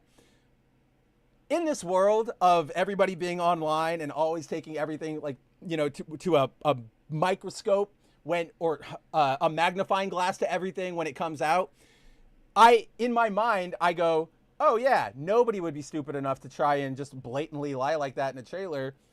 Infinity War was only 8 years ago, right? From the same studio. So I'm not going to put that past them. But to set the stage, to lay it out there, I know that I could be really being taken for a ride by this trailer. And that's okay. There are still things, so I recognize that. There are still things in this that give me hope. And, well, I don't know. There's a lot, I have lots of thoughts. We'll get into it. And let's start here with frickin' Punk. Punk, my boy, says he does not fucking care about the new Fantastic Four movie. And you know what? I think a lot of people are in that boat. Genuinely, oh wait, this is like the best part of it, right? Like, boom, boom, the big G is here. I love Galactus, guys. He's one of my favorite like concepts, characters, yada yada yada in the world, and I'm so finally happy that we're getting him with justice. We're not getting him as the Cloud, right? So, to Punk's point, we are at a very big, or a big moment of not superhero fatigue, but Marvel fatigue, or at least, Marvel style writing fatigue. The last few movies have not really done too hot. I know they keep trying to profess that Brave New World made back its budget, in its first weekend. It didn't. It only made back the reported budget. that does not account for all the reshoots and the rehiring of different actors. Remember, guys, Giancarlo Esposito was not part of that movie originally. That everything with him was, decided upon in reshoots. So I have to imagine Giancarlo is going to ask for fucking money, right? He's in Mando, arguably one of the last like 3 characters in that show people actually care about. And yeah, he's a villain, but he's at least interesting. And come on, man, what's his name?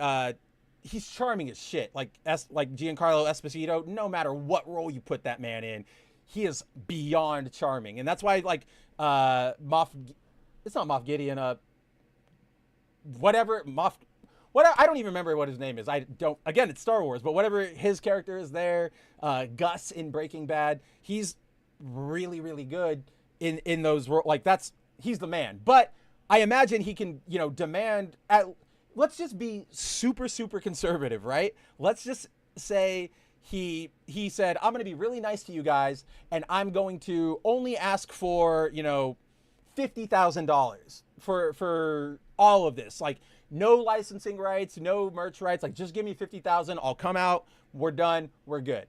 That's still a big ass expense. And if that's not being calculated in the reported, that's still a big expense. It's like, that's not reported in the initial budget. So yeah, you might be, let's say you did hit that initial budget of like, I think it was like 240 million. Okay, you hit that.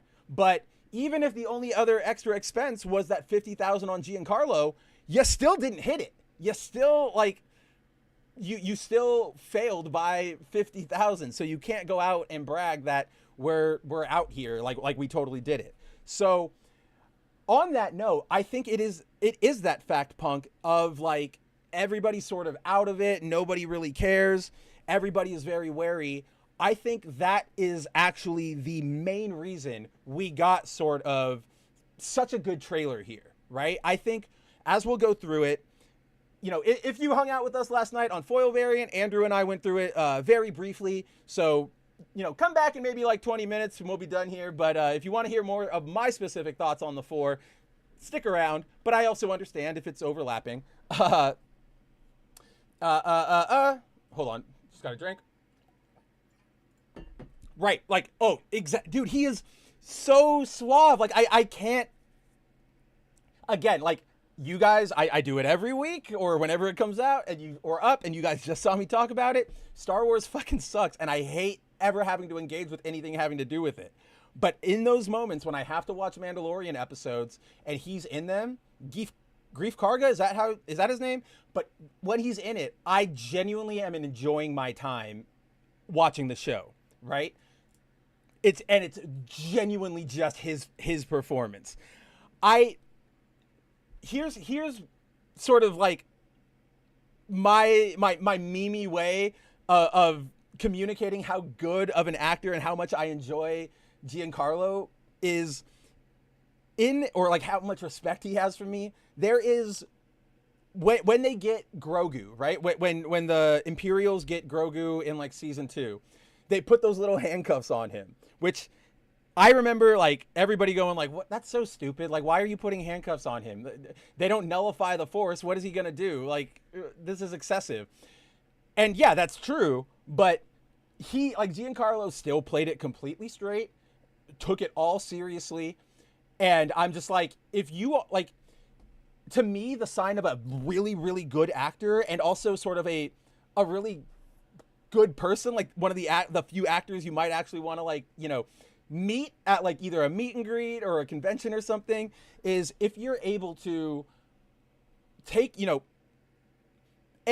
make fun of yourself, parody yourself. That's why like Pedro Pascal, unfortunately, like I don't like him as an overall actor, and I think he's really annoying being in everything, but he got massive respect for me for playing that like really neurotic version of himself in that the Unbearable Weight of Massive Talent or whatever, where he like hires Nick Cage to come to his birthday party. That kind of stuff makes me go, all right, I can give you some props, because this is life, guys, right? Like, don't take it all too seriously. If you can't laugh at yourself, you are very, very deeply unhappy or insecure, and it's It's not great. I laugh at myself all the time. From the interactions I have with most of you guys here in the chat, you guys make fun of yourselves all the time, or you can at least go like, yeah, I know I like that waifu, whatever, I'll take the hit, right? So that kind of stuff gets big respect from me. And committing yourself to whatever material you are being presented, right? Because as an actor, you're going to get, yes, ideally lots of actors want to be remembered for, I was in the drama of the times. I was in Last of the Mohicans. I was in Titanic. I was in, Moonlight, whatever. That, like, a lot of actors, that's kind of what they want to get into, especially here in the West, because as I reiterate, like a broken record, stuff like, anime, fantasy, all of that fiction stuff isn't really taken seriously here, unless it is like historical fiction or military fiction or like real world specific like fiction. You know what I mean? Like, it's about a group of people in the real world. They're having fun, or yeah, there's no superpowers here. So if an actor is able to, join the MCU or join a Star Wars movie or a Dungeons and Dragons film or what the hell have you, right? And they play it straight and they take their job seriously and they still give their like best and they earnestly try to be like, all right, I got this job on Star Wars. What is Star Wars? Or, I mean, nobody's starting from that zero, but you know what I mean? Like, they do the work. Like, what does it mean to people? What am I trying to aim for here? They care. And so that always goes a long way for me in like actors being cool. And Giancarlo is absolutely one of those people. He is so cool that like he makes me feel like a bad person because I see all of these posts all the time, right? In my head, I always imagine that if I was an actor, sorry, I got a Simpsons reference in my head that I thought might work, and I'm trying to think of where I should drop it. Okay, so in my head, I always imagine that if I was anywhere near actually famous, anybody actually cared to come up and say hi to me on the street, I imagine that if I had like a catchphrase or something, having that like regurgitated at me all the time would get really annoying after a while, right? Like, I bet Jim Parsons probably wants to seppuku every week when people run up to him and go, bazinga, bazinga, bazinga, bazinga. And so as with all of these, pop culture hits, I see a lot of posts where people go to conventions or signings or whatever and ask Giancarlo, like, could you hold this Breaking Bad prop, or can you, do the Grief Karga motions or whatever? And in my view, I go, man, you're so lame. Like, he's probably so annoyed by that. Like, I would be annoyed by that. But he always is like, he like auto flips. He doesn't even hesitate. Somebody says like, can you do the Gus thing? And he's like, what are you talking about? Like, he just in it, right? Like, he loves the fans. He loves what he does. There's an interview he gave about Brave New World where he's talking about like, so for those who haven't seen the movie, he really only has about 2 scenes for a total of maybe 6 to 7 minutes of screen time. I'm not even kidding. He does his attack in the beginning, like the first act of the movie. The scene cut, like Sam beats him. It cuts to Giancarlo's Sidewinder in jail. They ask him a few questions. Sam leaves to like go do the rest of like solve the mystery. Don't even see like no mention of Sidewinder after that, right? Like, but even through that, in this interview, Giancarlo is like, he's so happy. He's like, I get to be in the MCU. Like, this is cool. Like, I'm excited. I don't know. Like, yeah, maybe the MCU is not the best right now, but I get to go play around in it. So, yes, to Timon's point, I just love the man so very much. And the Simpsons reference I was thinking of was, if you guys remember, there's that episode where Bart goes to like the Krusty show and he accidentally knocks a bunch of shit over and the camera zooms in on him and he, his first response is like, what? It's like, it wasn't me, man. Or like, I didn't do it, man. Here, let's see. Bart, what the heck is the line? Yeah, Bart, the episode's Bart Gets Famous. What is the line? Yeah, I didn't do it, right? Because the camera locks on him at the Krusty show. And I didn't do it. And it becomes this big, like, hot, thing in America. Everybody's saying it.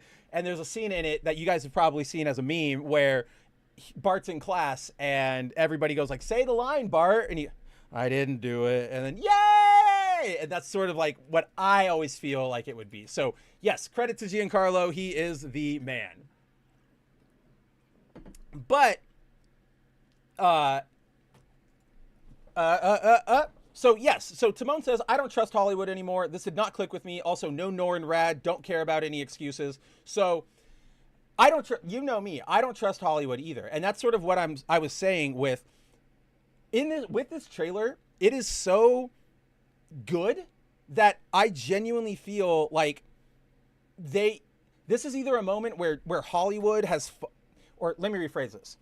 This trailer is so good and so different from usual fare we get, whether it's Marvel, DC, Lucasfilm, Pixar, like, oh my God, that's really depressing. There's only like 4 movie studios, man. But, you know, this trailer is so different from all of this fare. It makes me think that Hollywood is at least now scared, right? Or at least very aware of the fact that all of the excuses that they have been leveling at people of, oh, you're all racist because you don't like this diverse character, or, oh, the pandemic is still gripping us, or yada, yada, yada.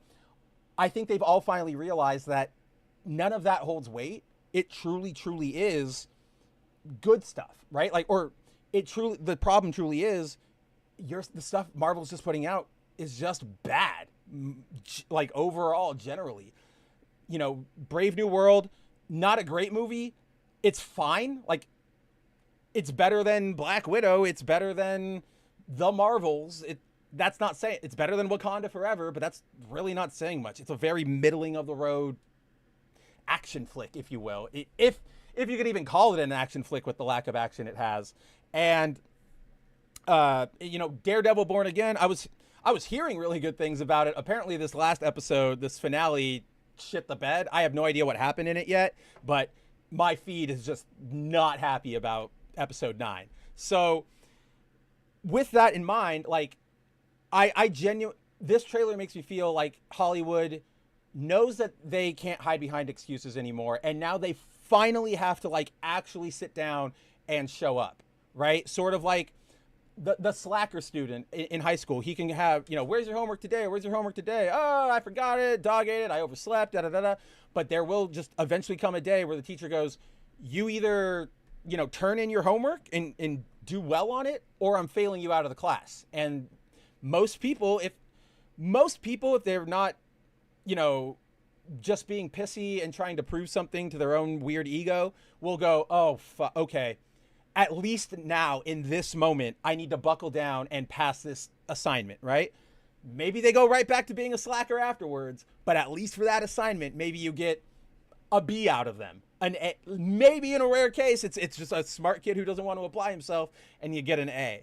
And yeah, so that's sort of what I got out of this trailer. So first, now, like, I know I've been saying, like, this is what I got, this is what I got. Let's actually get into what I got so that you guys know exactly what I'm talking about. So, first off, here, let's see. We'll put on a little volume.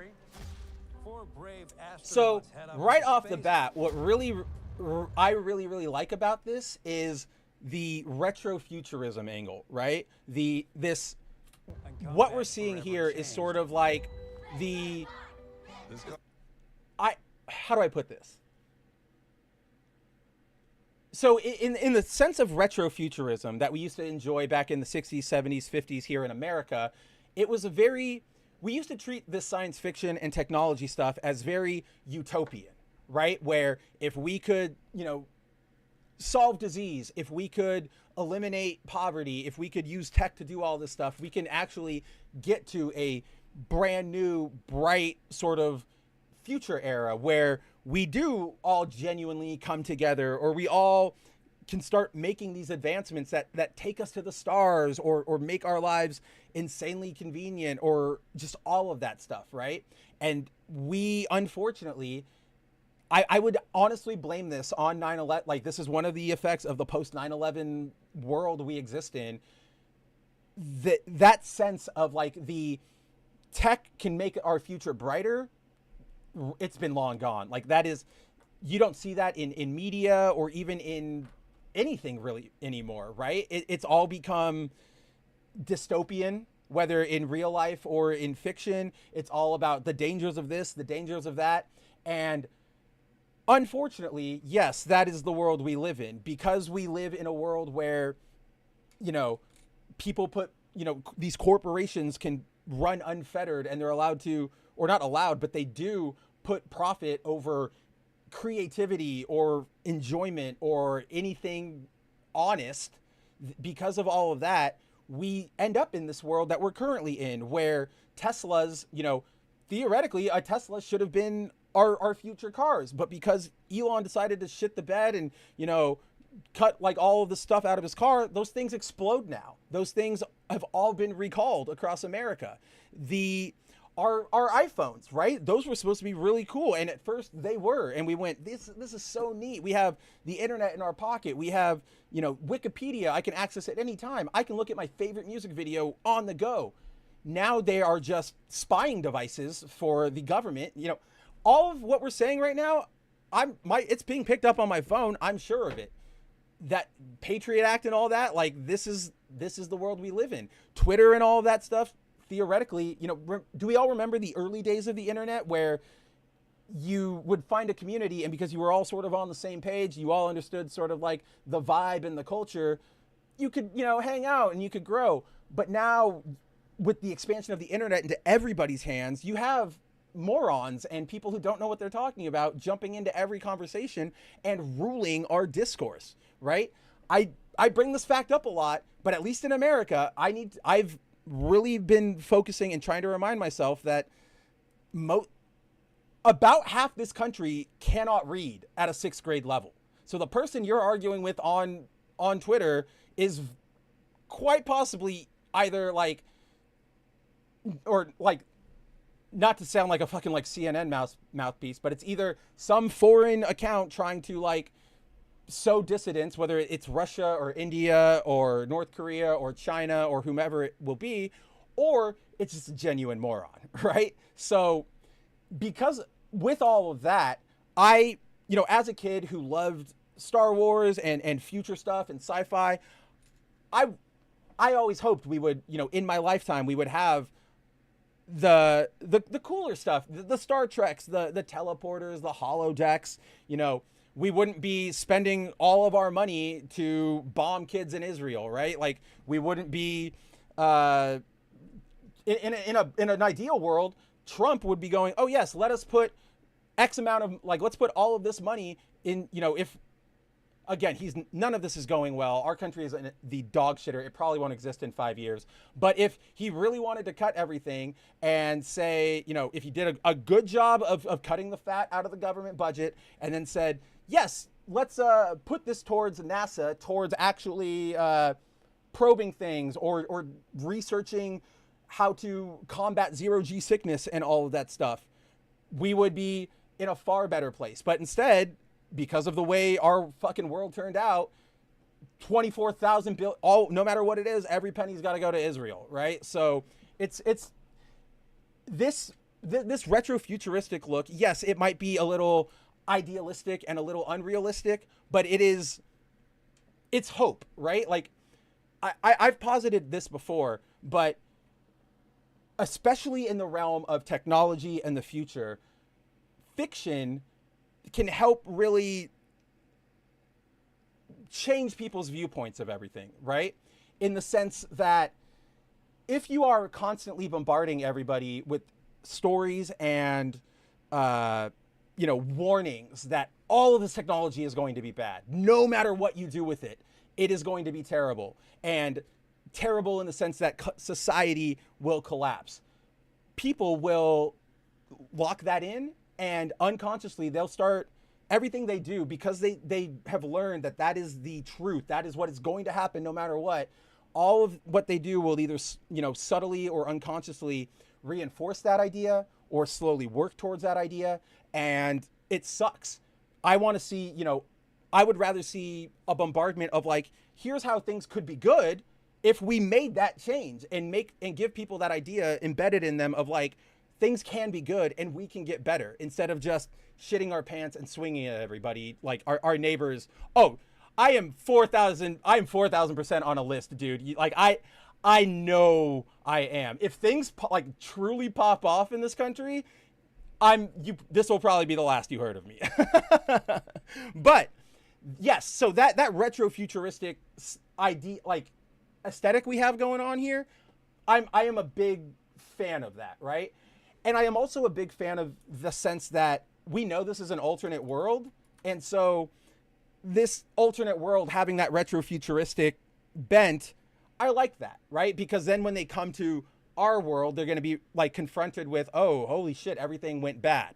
Now, do I think that concept will be executed very well? Absolutely not. As soon as like we get them in Doomsday or Secret Wars or whatever, the Russos are going to Marvel writing all over them and super on the nose social messaging, like every other word that Pedro says, right? I recognize that. I still like the base concept, right? Of this is a world where we have achieved truly like the heights of humanity and the Four helped them. Oh, that is a stark difference between our world and theirs. So I really like that. I really like all of the visual dedication they sort of gave to it, especially with like the television host they had there, the cars you see in the background. Now, I don't know. I think this is supposed to be like 2025 just over there. So I think like they evolved with more of a 50s aesthetic than we did, which is cool. What do you mean? Okay, so who brought this up? Let's see. Johnny, Joseph Quinn Johnny. Let's see. One of you guys brought up a point I wanted to address. Yes, Timon says, doesn't Johnny kind of look like young RDJ CGI from the Iron Man movies? So what Timon is referencing is I think it was only Civil War, right? At least that's where it was the most blatant, where they like de-aged RDJ to make him like a teenager in that opening scene when his parents were like, we're going to go away for the weekend. And he's like, that's the last time I saw them before they were killed by the Winter Soldier. So yes, he does. And this is something I brought up to Andrew yesterday. So in every still I have seen of Joseph Quinn as Johnny, I have not been a fan of the casting, right?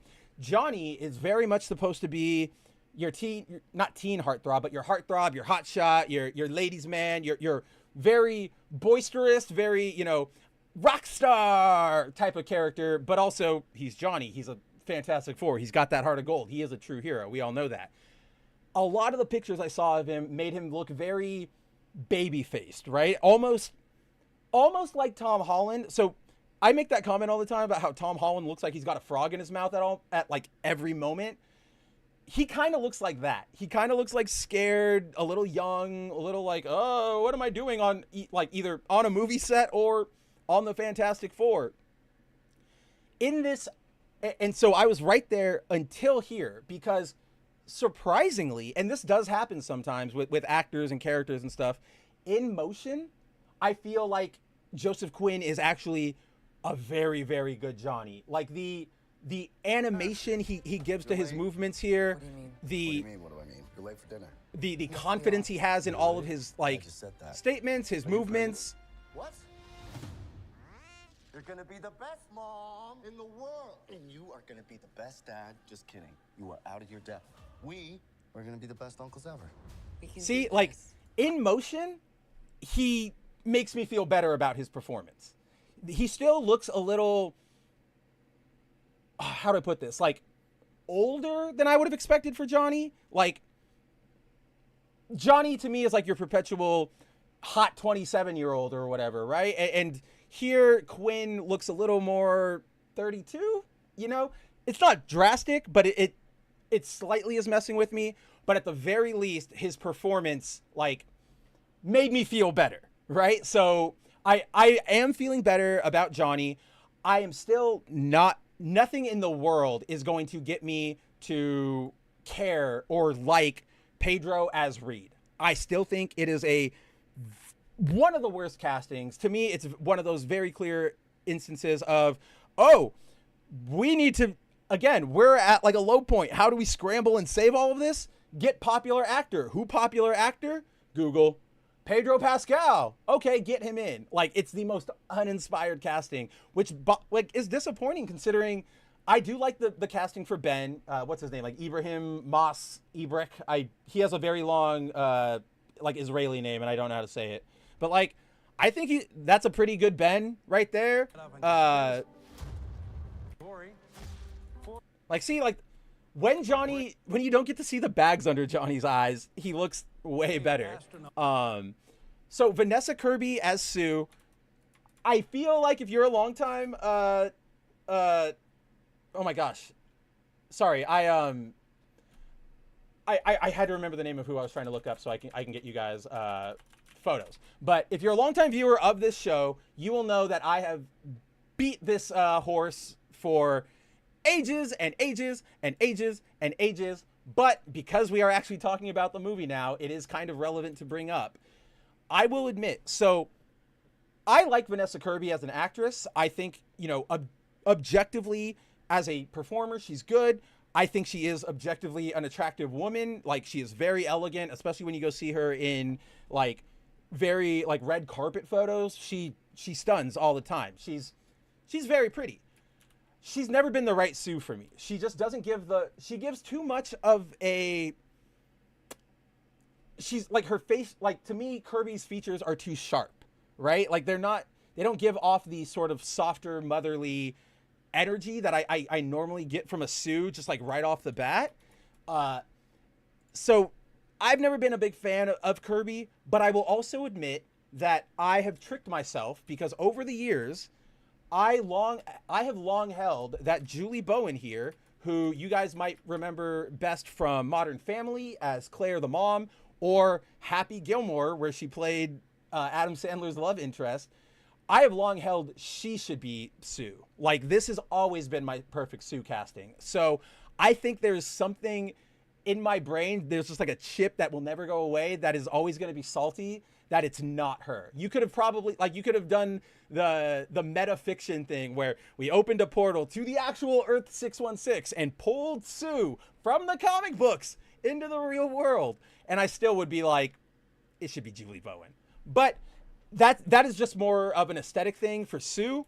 In terms of character, I'm fine with like Vanessa Kirby. I don't really see anything wrong with her performance. She can embody it well. It's just aesthetically, I'm like, I wanted that to be her.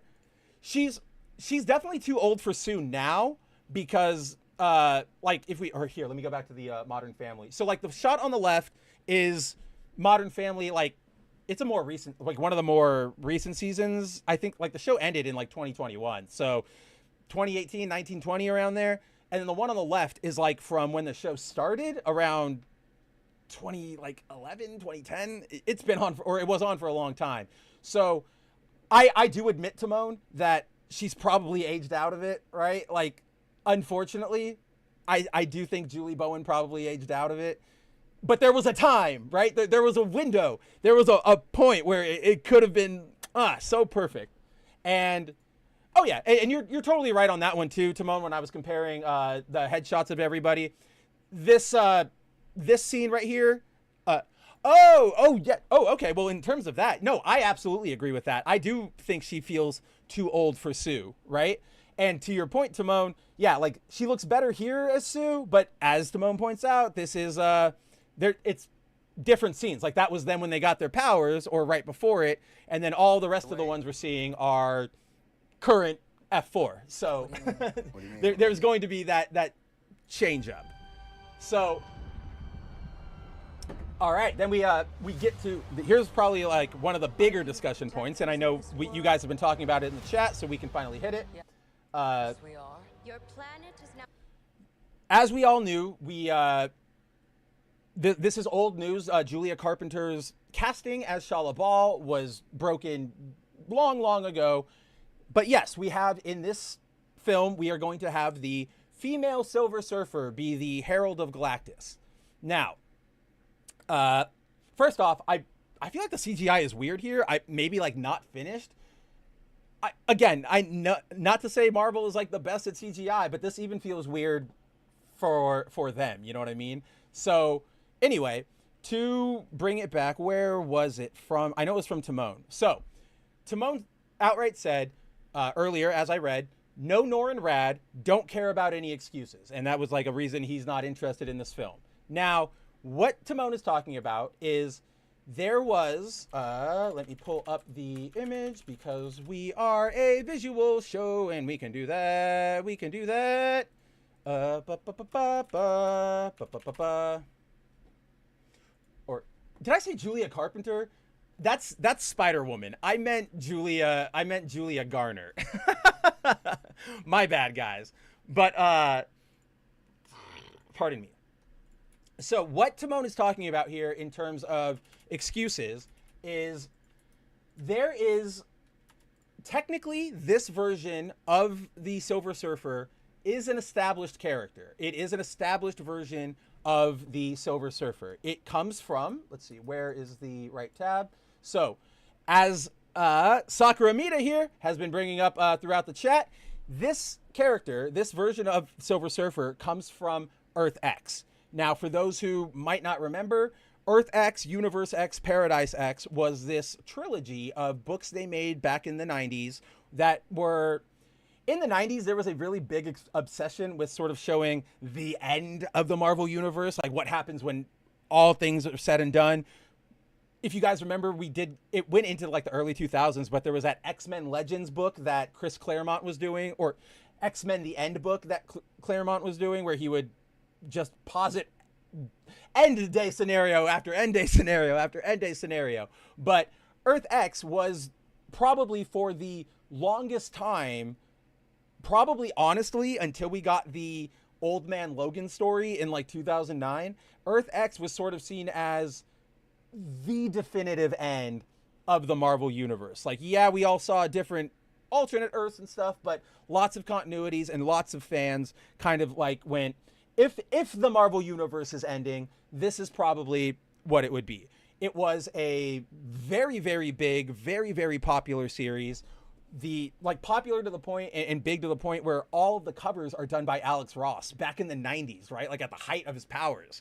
So as I have up here, in this continuity, in this Earth, or in this, continuity, Earth, timeline, whatever you want to say, obviously it picks up from the Marvel Universe. So the four previously had beaten Galactus.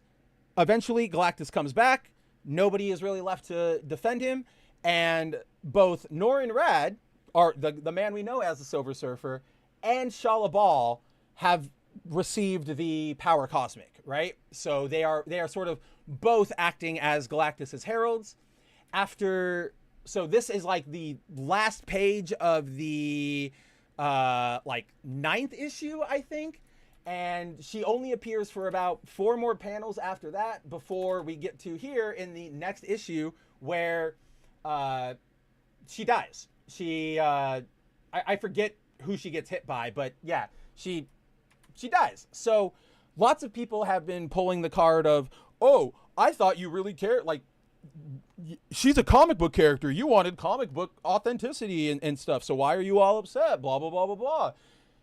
It's all bullshit, right? You guys know me. I am more open to like, okay, let's hear explanations. I try to see the full story. I know it would be more fun if I was more explosive and angry and reactionary at everything, but I try to do a good service by you guys by getting to the truth of everything we read, everything we see, because the truth is a rare commodity nowadays. But a lot of people are throwing that out there. The thing is, it's disingenuous because, again, she's appeared in like 5 panels over 2 issues of a alternate universe miniseries that literally has never been touched ever again, right? So yes, she exists, but she's not the character anybody was like hoping for, anybody would have expected, so on and so forth. I need to grab a drink of water. My bottle is empty, but and I know the next part I'm going to get into is sort of a little in depth. So give me 5 seconds. I guess we will. I don't want to get copyright struck by anything, so I will leave my beautiful invisible waifu up here for you guys to gaze at, and I will be returning.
All right. Don't want me dying on you guys while we're hanging out. Woo! All right. We are back. Look at that. I made 5. I made 5 seconds. Or I don't even know how much time Timon was counting. That face behind the Silver Surfer. Let's see. Probably. Which face are you talking about? Oh, right here. Yeah, where it's like the big superimposed screen version of her. So, first of all, before I get into my big point, this is, to Sakura Mito's point, it is a really, really dumb moment that Marvel has not re-released Earth X or anything in any format, right? Like, this is the story, the only story she appears in, and they don't want to bring it back. And Andrew and I touched on this a little bit last night on Foil Variant.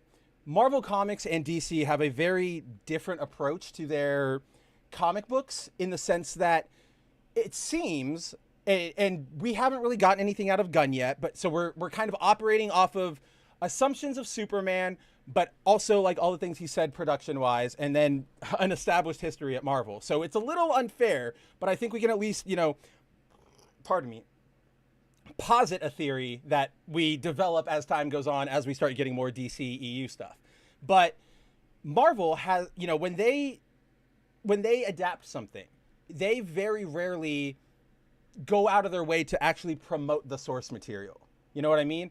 Like, the movies themselves very rarely have a lot to do with the actual plot of whatever they are taking their name from. I believe it was Shinkai who, like, a couple weeks ago we were talking about something and you brought up like, oh yeah, Civil War doesn't really cover the Civil War comics really. And that's sort of what I'm saying, like I'm talking about, right? They might take like the central summary of whatever a given story is.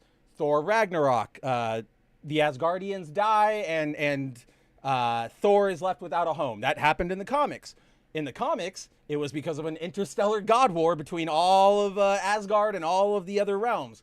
In the MCU, Surtur, right? And like a weird fight against like kinda Hela. Very dumb. Or in Civil War, where in the comics it's that whole big thing where it's everybody in the MC or in like the Marvel U is on this like anti-registration, pro-registration thing. Heroes are getting shackled. They clone Thor. Well, in the movies, they just go, yeah, there's the registration and hero versus hero, right? Iron Man versus Cap. So Marvel, when they like to claim that kind of stuff, like Shinkai and Sakura, like, yeah, we're taking it from the movie. Look at this stuff that we're taking from we're taking this from the comic books. We're really inspired by the comic books.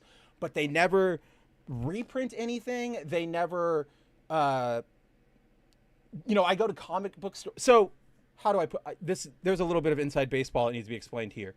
When you go, I know we've all seen this, right? You go to a bookstore, you go to a comic book shop, you go to, hell, you can go to the grocery store and see it done with food.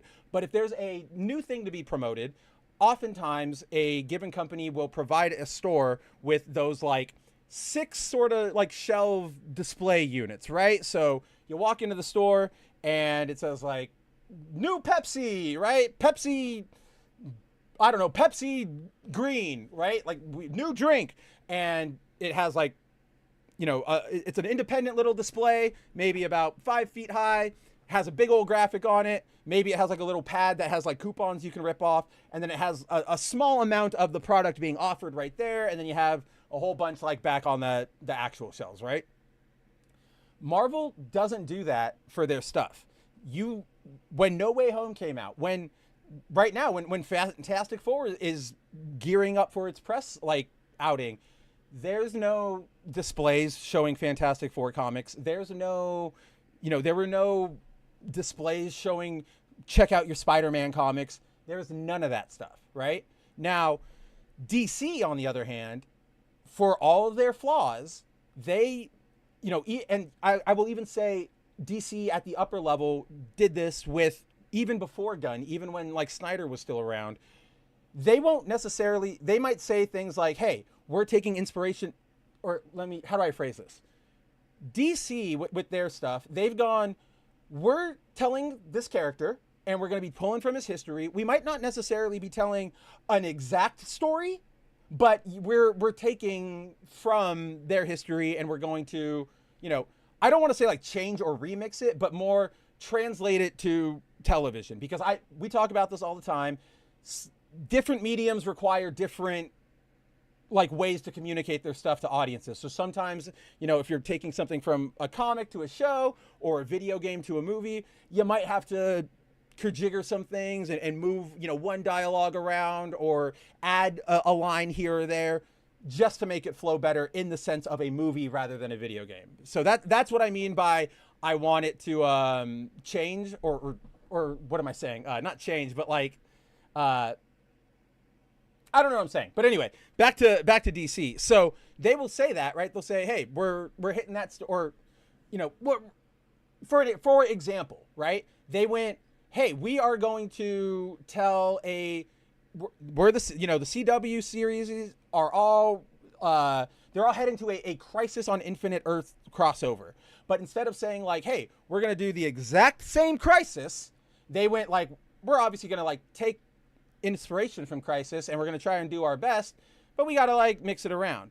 However, even though that's sort of what like Marvel does, DC will at the very least still advertise whatever damn book they're pulling from, right? When Crisis was airing, they started reprinting Crisis, Infinite Crisis, Final Crisis. When Flash came out, we got new reprints of like the Mark Waid run, of the Rebirth run, of all of this stuff. Right now, DC recently, they got Dan Mora, who we were talking about earlier, to illustrate a brand new cardboard display standee for Superman. And it has, let me see if I can pull up a picture of it really quick. Oh, yeah, there it is. Oh, cool. It's also going to show exactly like the whole shebang, so you'll know what I'm talking about. So, here's an example of the layout I was talking about, right? You got your big graphic, your few shelves, and everything is on there, right? As you can see, like they made this for the new movie, and these are all hypothetical like what you should be putting on there. Obviously, store inventory will change things, but you see there they've got like Superman for all seasons. They've got Superman or All-Star Superman. They've got Superman Birthright, Superman so there's this new line called like DC Finest, which are just like high quality reprints of gold, bronze, silver, or mostly bronze and silver age stuff. That's on there. You have the latest trade from the latest run, and then you have, I believe that's Kingdom Come down there with the new cover that they just wrote, the new cover that Ross just made. So, in interviews, Gunn has said, I'm pulling from All-Star Superman. We're going to take this, that. DC at the very least goes out and says, hey, you want to read this? Here you go. Like, come check out what we've got going on. So to your point, Sakura, it is really, really dumb that Marvel's not doing this. It's also super dumb. Like, it's just a testament to where Marvel is in general. But back to the topic of like the surfer in particular. Now, why I don't because I was still addressing Timon's before I got distracted. Where are you, Timon? So back to the whole, yes, Shala Bal, Silver Surfer does exist in continuity. She's been here for 20 years. She has been an established thing, right? Because 1993 or whatever, she exists. However, anybody saying like, oh, you're not really comic book fans, you don't know about her, that's a dead giveaway that they don't either. Because again, I just reread my article right here, or the blurb I wrote on my Bounding article. 4 pages of appearances over 2 issues. That's it. Anybody saying like, oh, she's established, she's a thing. Not really, dude. Yes, but no. Nobody would have said like, nobody in their fucking, I will bet all the money. I am not a gambling man, but I will bet every single dollar, everything I own, that nobody genuinely was sitting here for the last, 100 years, or okay, that's an exaggeration, but you know, whatever years, going, I want the Shala Ball Silver Surfer from the goddamn Earth X comic where she appeared for 4 panels and then died. I want her to be the silver screen Silver Surfer. Never happened. What happened was the reverse engineering of it, which is, we want to make a female Silver Surfer. Can we get away with it? Or they went, we want a female Silver Surfer. Can we do it? Yeah. Well, can we at least get it, like, okay, people are going to be mad. Can we at least find like a comic book base for it? And they went, look, we did. And so here's it. So that, like, that's one point of it. There is no Shala Ball fandom. People didn't know Shala Ball. The other point, and I stressed this last night on Foil Variant, but I really, really, really, like, let's see. I want to, like, nail it here because this is where I rest on this issue. Boop, boop, boop, boop, boop, boop, boop, boop. Hold on, I just got to look up some visual thing. I had it earlier, but I don't know why, like, I all of a sudden don't know where it went. Silver Surfer, Silver Surfer. There's a producer in, like, music named Silver, like, he takes Silver Surfer as his moniker, and there's a song he did with Kanye way before Kanye went fucking crazy, and he drops his name and he goes, Yeezy, Yeezy, what's good? It's your boy Silver Surfer. And it always just sort of, like, gets, like, I don't know, that's always stuck in my head ever since that happened. Let's see, there we go. That's what I was looking for.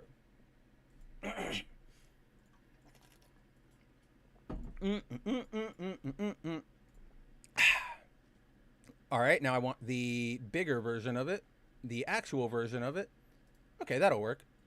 That's a decent sized version of the image for us to pull up. So here's where my big issue with the female Silver Surfering happens, right?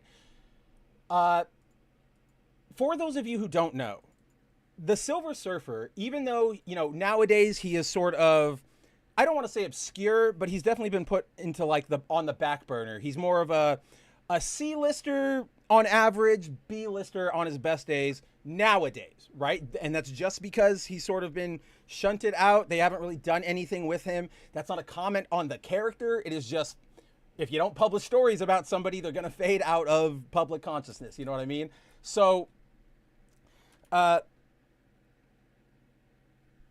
even though he has faded out of consciousness lately, for those of you who don't know, in the, like, 60s, 70s, and 80s, the Silver Surfer was an insanely big part of American pop culture, and specifically the American pop culture, or the side of American pop culture that was, you know, the artistic side, the hippie side, the super liberal side, because the early cosmic stuff in Marvel really explores these different, you know, religious philosophies and these different scientific angles in very unique ways that weren't necessarily preaching at you like a comic might do nowadays, but more just like exploring the potential story that lies within that. And so, as you can see here, I don't know if anybody knows him specifically, but Joe Satriani is a very, very famous, very, very talented guitarist. Like, he is known for his guitar playing. His albums are a guitar. He's not a singer. He's not like, the man can shred. And on his album here, like Surfing with the Alien, we have a rendition of the Silver Surfer. And this is not, you know, some small rocker, some indie guy who made something in his basement. This is arguably one of the bigger rock stars of the time. So Silver Surfer has been such a big part of pop culture, especially to, like, the previous generations, that I can only imagine the disappointment that even people who aren't plugged into this stuff, right, who might not ever actually care about this stuff, we all know that, like, it's not a comment on their characters, but there are a lot of normie audiences who go, okay, so they gender swap that character, they race swap that character, I don't get it, what's the big deal, right? They just don't understand, and that's fine. If you encounter them, guys, don't yell at them, don't get angry, just talk to them, and if it's not clicking, move on. It's never going to be that big of a fight. But those audiences people wanted to see Nor and Rad, and to completely drop the ball and use like his first non-comic book appearance since 2005 with Rise of the Silver Surfer. You use that as a platform for your cheeky little subversion.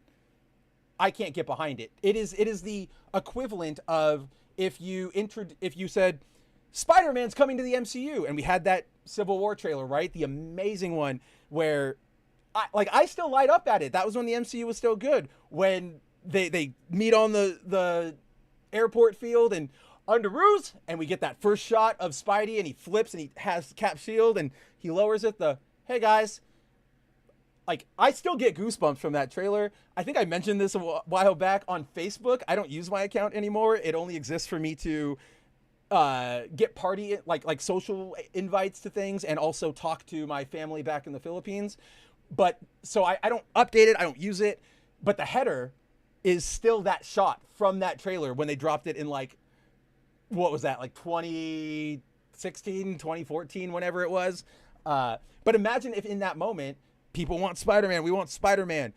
Hi, guys. And it lowers, and it's Gwen, right? Spider-Gwen. Or when, if we opened First Avenger with, instead of, Steve coming out of the ice, we pan up from the ice, and instead of Steve, it's the Sharon Carter version of Captain America from the Marvel Mangaverse, right? Like, that, it's this level of, this is what people wanted to see. This is a big element of what people know of these characters, and you just completely crap on it. And I think what really gets me here is that this isn't, like I mentioned before, this isn't just them crapping on us, right? I think, unfortunately, over the years, we've gotten to the point where we accept that we're going to get crapped on. They're going to ignore us real fans. They're going to, do all their cheeky bullshit as they are going to go. But when they do that to such a wide audience, like a big audience, that's where I start questioning, like, now you are just doing absolutely, like, this makes absolutely no sense. Like, just from a business perspective, from a cultural perspective. So even though I like Julia Garner as an actress on her own, even though I know Shia LaBeouf exists and is a thing, I am still going to be mad that Norrin Rad is not that, because that's what we want to see. That is who we've wanted to see. Superman, every time we get a Superman movie, we still get Superman. We haven't gotten a Val Zod. We haven't gotten a Connor Kent. We haven't gotten a Keenan Kong. We've had Clark. There was a Supergirl movie, but that said, it's a Supergirl movie. You know what I mean? If this said, yeah, or like, there's not even a good equivalence here, because there is no, surfer girl character that has long been established. Again, this is a throwaway cameo reference sort of, where is it? This is like a cameo throwaway reference that they threw into Earth X. Honestly, so this just dawned on me. This is like the best equivalent that I can make. Think about how nowadays, right?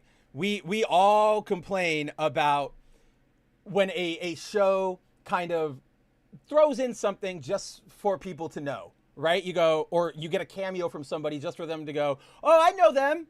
And that's it. And they, lots of movies try to rely on that for relevance, for fame, for what have you, right?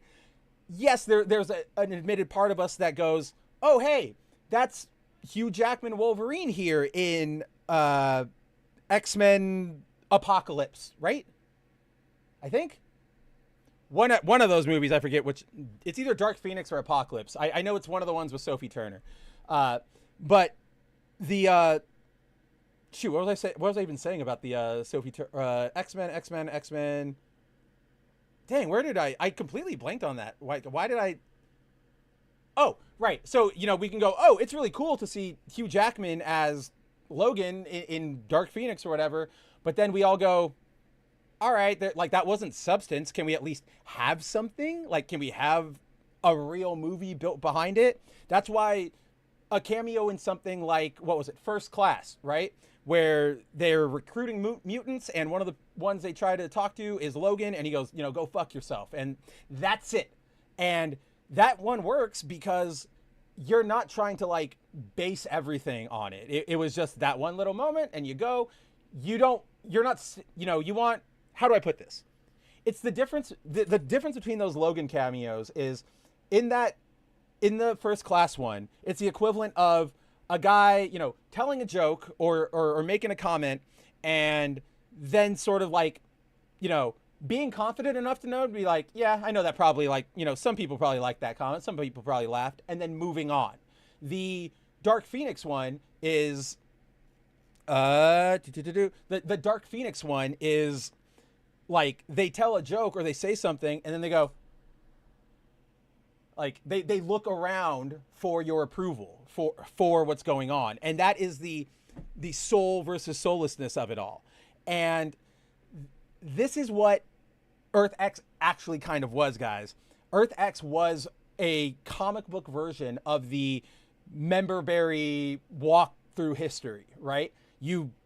Here's all the characters you remember. Here's, they're all different now. There's a different take on them. Maybe we pay attention to them. Maybe we don't. For example, in the Earth X continuity, we learned that Wolverine, because he realized, like Cyclops dies, so him and Jean, get together. He realizes that if, they stay together, his healing factor means he's going to outlive her. He decides to go through a treatment to take away his mutations. He ends up now being just like a fat slob at home, with Jean Grey being like a nagging wife. That's all. Like, we see them for a panel and then we move on, right? Same with like Mayday Parker. We learn that she has the Venom symbiote. That's where that like red, veiny female symbiote looking Spider-Man comes from. She shows up in a few panels, but she's like not the focus of it. Do you really want to know who the focus of these stories are? It is fucking on this page. Oh, sorry, Timon's thing is in front of it, but it's him. It's Machine Man. I know who Machine Man is. Some of you guys out there who are a little more deep into Western comics, you'll know who Machine Head is, but they're not the main character of this book. So what you're essentially doing is going, I want to blow up and make an entire statement around a Memberberry. And it's so weird. It's just, you're taking what was supposed to be a novelty and trying to make it the standard, if you will. And that just sort of doesn't take. So Timon, I know that was a really long way to get to it, but no, of all the things in this movie that I do like, I am still very much not a fan of the female Silver Surfer. And I'm not going to be one of those people who defends all of those excuses, because there is none, right? So Timon says, oh, and also, hold on, before I answer that, Timon says, I played the Silver Surfer game a lot, never beat it though. I didn't really get into it, but there's the Satriani album here. There it is. Like, I brought up the Satriani album as an example of how big Silver Surfer was, but Silver Surfer, he got video games. He had an animated series as part of like the 90s block of Marvel animated stuff. You don't get that. Like, how do I put this? Oh, at the time, like, think of all the characters that were getting shows at that time, right? It was really only your big bad people, or like your big bad rock stars. It was your Spider-Man, your Hulk, your X-Men, your Batman, your Superman. Wonder Woman didn't even have a series, right? So for this random character, like, even in the history of Marvel Comics, if somebody came up to any of us and said, I want you to pitch me, like, we want to start kicking off a new line of animated superhero shows based on Marvel, who do you think, like, who do you got for me? We would all hit the big ones, Spidey, Avengers, X-Men, maybe give like Cap and Iron Man their own shows. You could probably go Thor if you wanted to. None of us would think, even though he is popular, even though he is a big, awesome character and a big part of the MC, like, or the Marvel U history, none of us would pick Silver Surfer. But and what is that? What I'm saying with that is that the fact that he got all of this attention just shows how genuinely popular he was among American culture. That they said, we're going to take we're going to put all this money onto this random cosmic character who doesn't even really interact with the main stable of what we have going on, right? He maybe hangs out with the Fantastic Four, but then he's fighting a nihilist. Then he's zooming across the galaxy with Nova. He's not hanging out with Iron Man or Cap or Spidey. I think Spidey and Silver Surfer have had like 2 interactions. So yes, that just a big cultural moment, and you're kind of spitting in the face of everybody who would have wanted to see him. Like I gave this example last night on Foil Variant. There's probably some 68-year-old old head or a 68-year-old deadhead, like Grateful Dead fan, sitting in his garage in Santa Monica right now, plicking at his guitar, and his wife or his buddy rolls up with a joint and says, "Yo, brother, you seen Silver Surfer's about to make like they just said a new Fantastic Four movie, man." And he goes, "Far, like hell yeah, that's sick. I love the Fantastic Four." And then he goes, "Are they gonna have Silver Surfer?" "You bet it, man." "Oh hell yeah, that's my favorite guy, but it's gonna be a girl." Even if he could be the most feminist, like annoying online feminist of all time, and he would still have that moment of like, "Oh, but that's not the one I wanted to, like, that's not who I know. Like, I get it, but that's not really who I wanted to see." It's sort of, it's like, oh man, it is almost like when they replace an actor in a long-running series and you're sort of just supposed to accept it. And the one that was popping into my head was Jason Bourne, where they were like, "Here's Matt Damon. He's Jason Bourne." "Oh, Matt Damon can't come back due to money issues. Jeremy Renner is Jason Bourne." And everybody goes like I had this reaction. I saw the movie. It was good. It was actually pretty good, but I still went in there like, Jason Bourne that's not him. Like, that's just, there's too much of a history and an association with Bourne, with Damon, that it makes it weird. Just like with Silver Surfer, there's too much of an association and a history of Norrin to randomly start swinging in and say, "Here's the female one." Yeah, exactly. Silver Surfer was bigger than Thor, and Thor, that was one of the big titans, like way back in the day. I don't want to like sound so stereotypical or whatever, but like we are far removed from the era, but we can't underestimate how much like this cosmic stuff and Thor and the Rainbow Bridge and Galactus, all of that stuff really spoke to, even if it was just surface level like imagery, that was really hitting that like psychedelic hippie bro, like it was really hitting those lizard brains back in the 70s. So that stuff was huge. That's why like Green Lantern was huge for that period of time as well. It was awesome. And but yeah, to your point, Timon, or to all of our points, that's how big Silver Surfer is. Like, he is just that big of a guy, and it's just bonkers that they're not giving, they're just not doing it right? Like, I would have been fine. Okay, or so first, here's just a quick anecdote.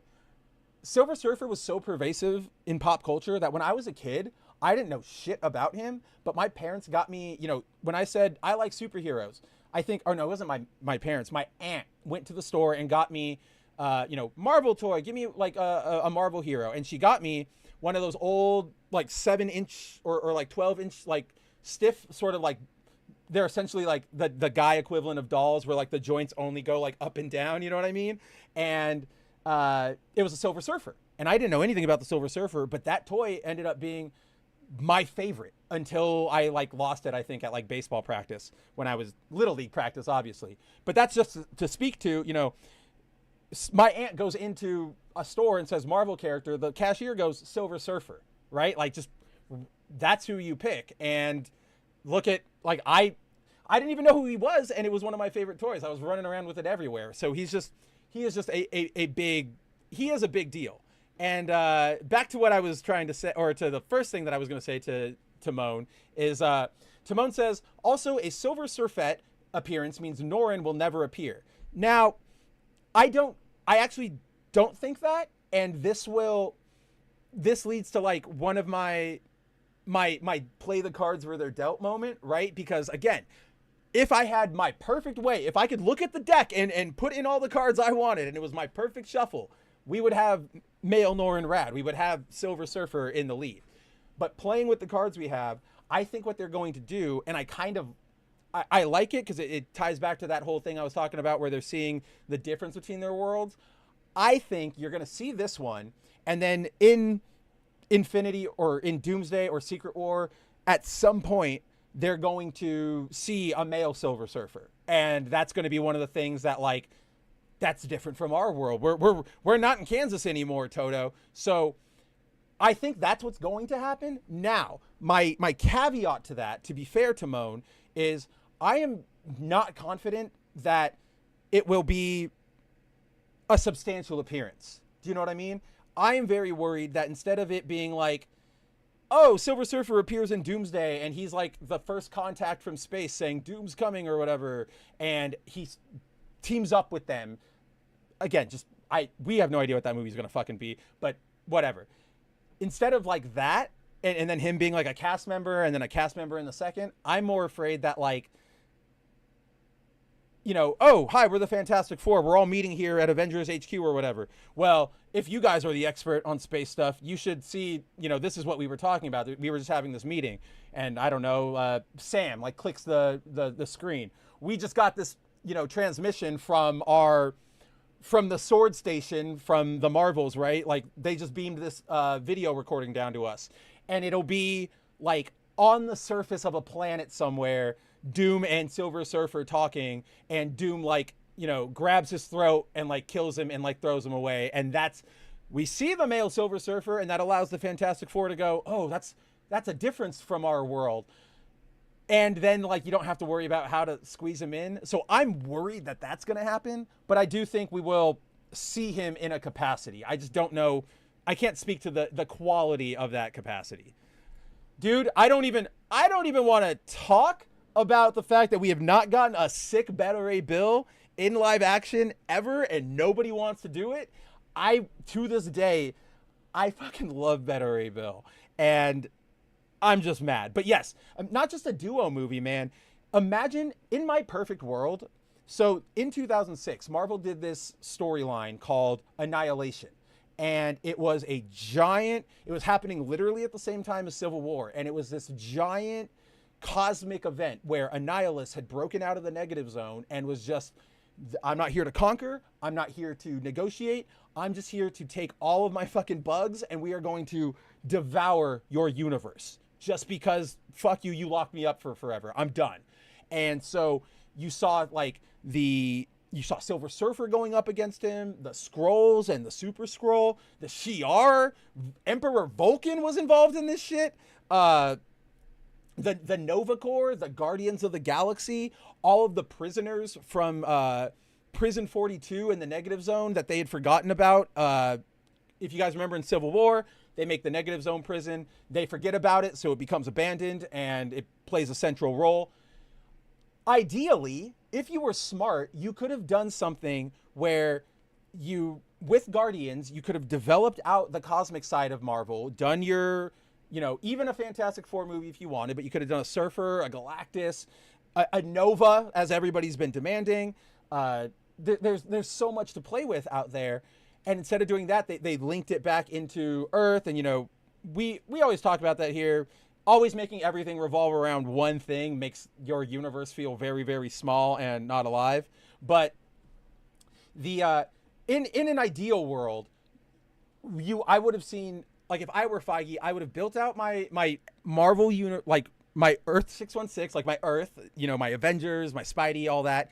Same time, build out Guardians, and then, or like build out Guardians, build out Cosmic or whatever, and then that's when you finally have the two meet, right? That is like your big buildup.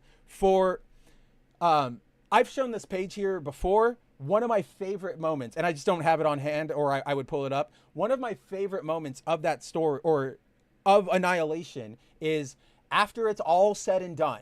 After Nova, like Richard Rider, 16-year-old formerly 16-year-old goofball, now like a 20-year-old war veteran, after he finishes the war by reaching his hand down into Annihilus's stomach and just pulling his guts out, he finally goes back to Earth, and he's like, or he's like, oh, you know, war's over. I'm going to have some shore leave. I haven't been home to see my parents in a while. He goes home. When he gets home, he's immediately like met by SHIELD agents and Iron Man saying, hey, I know you've been off planet, but you've got to register. So they go back to Avengers Tower and they start talking. And, you know, Tony explains, or he goes, so Rich, like, where have you been? What's been going on?